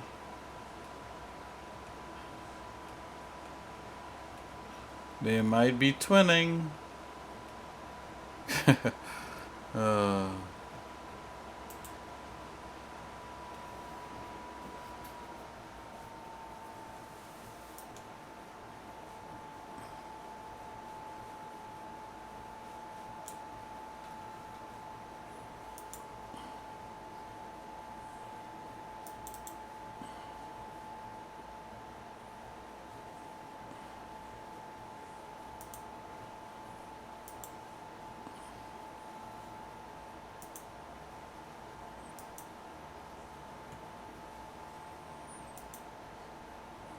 we could choose to display object color.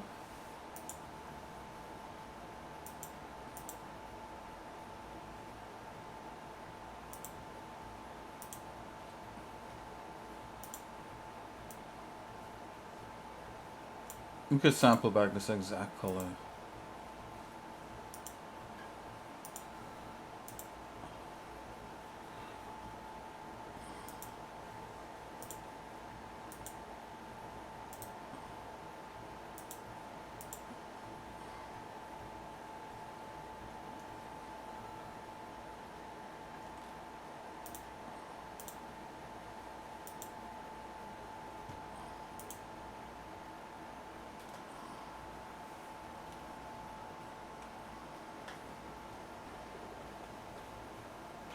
Those cheekbones need to be higher. I could see it already. You see, once you start doing this kind of stuff, you can kind of see a little bit.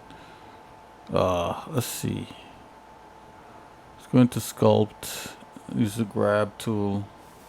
Make it just a little bit bigger.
See, his eyes are different because he has cartoon eyes here, so I don't know if we should try to go for that, but I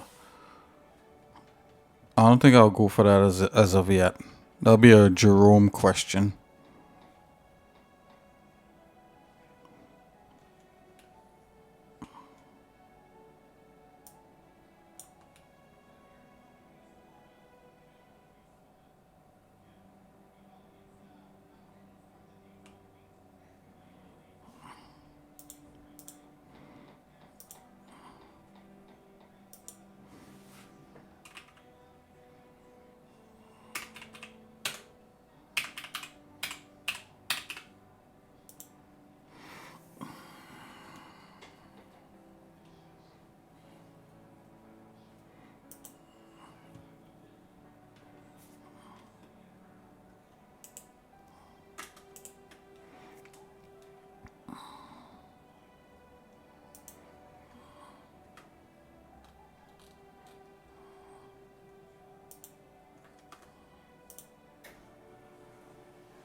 Yeah, that's a little bit better.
Okay, now they're twinning.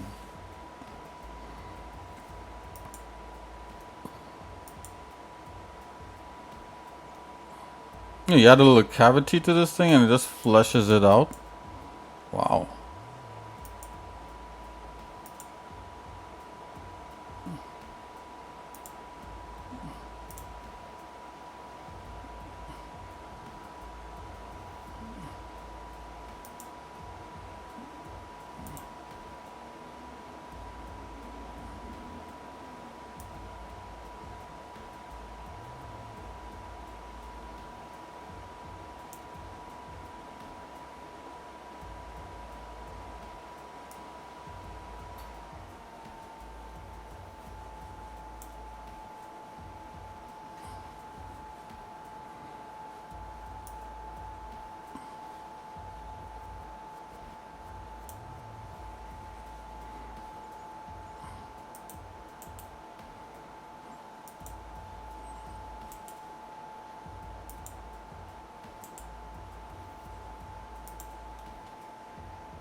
Okay, guys, I'm looking for like where the normal, where the hold on here. We could get this.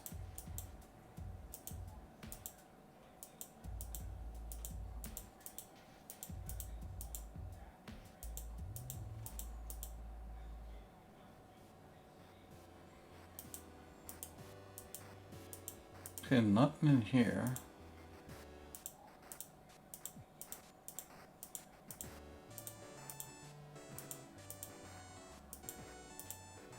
Where's the normals?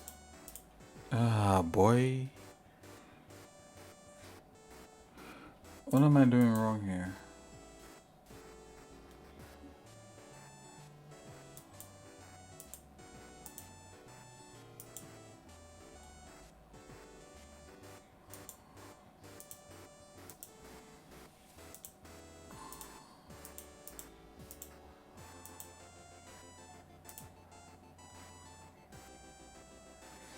Ah. Oh, is it different because I'm in a new blender? That's why. Object. Smooth by angle. It's down here.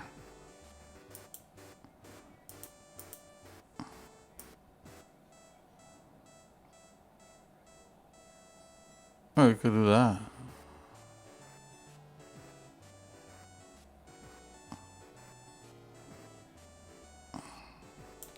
Let's go 45.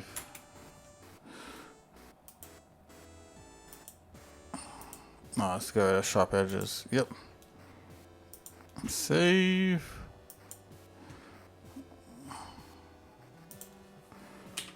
Okay, guys, we're coming down to the end of the stream here.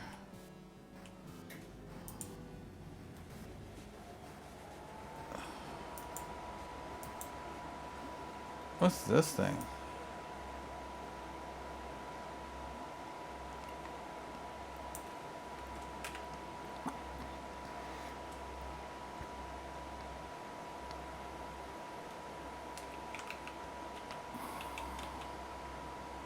Oh, that was for that. Yep, that was for this.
Okay, guys, so I am going to call that a stream. Yeah, this was a lot of fun. I was hoping to get into some Soul 3000 stuff, but hey, we strike while the iron was hot with this guy. We try to get his likeness close to the character. I still think there needs to be a lot more tweaking, but so far so good. You know, we just keep it going, and hopefully Jerome is gonna like how this is. I can see some smaller things that need to be tweaked and stuff like that. But once you get the likeness, hey, we have a lot of fun doing the rest of the body and all that sort of stuff. So, all right, guys, it was a pretty interesting stream. I'll see you guys in a little bit. Tomorrow we may have a hangout stream, maybe not in the morning, but in the afternoon. But we'll see. Stick around, and you guys take it easy. God bless, and love. Love the way that you were made by the Lord. He made everybody special and unique. So I'll see you guys in a little bit. God bless. Bye bye.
They say a man never really knows himself.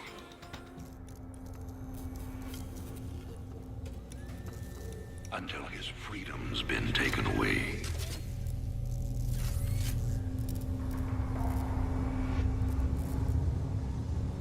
I wonder, how well do you know yourself?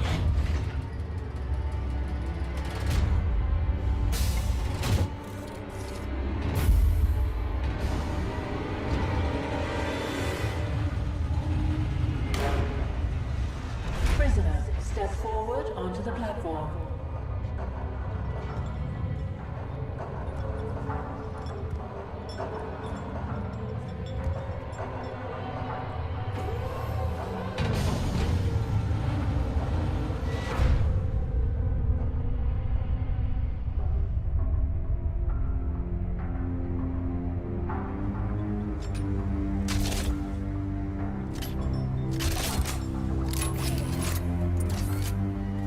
Convict 626. Murderer. Pirate. Traitor. Today, you go free.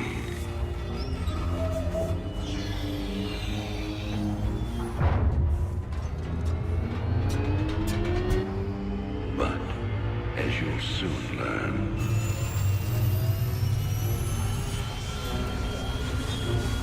even freedom has a price.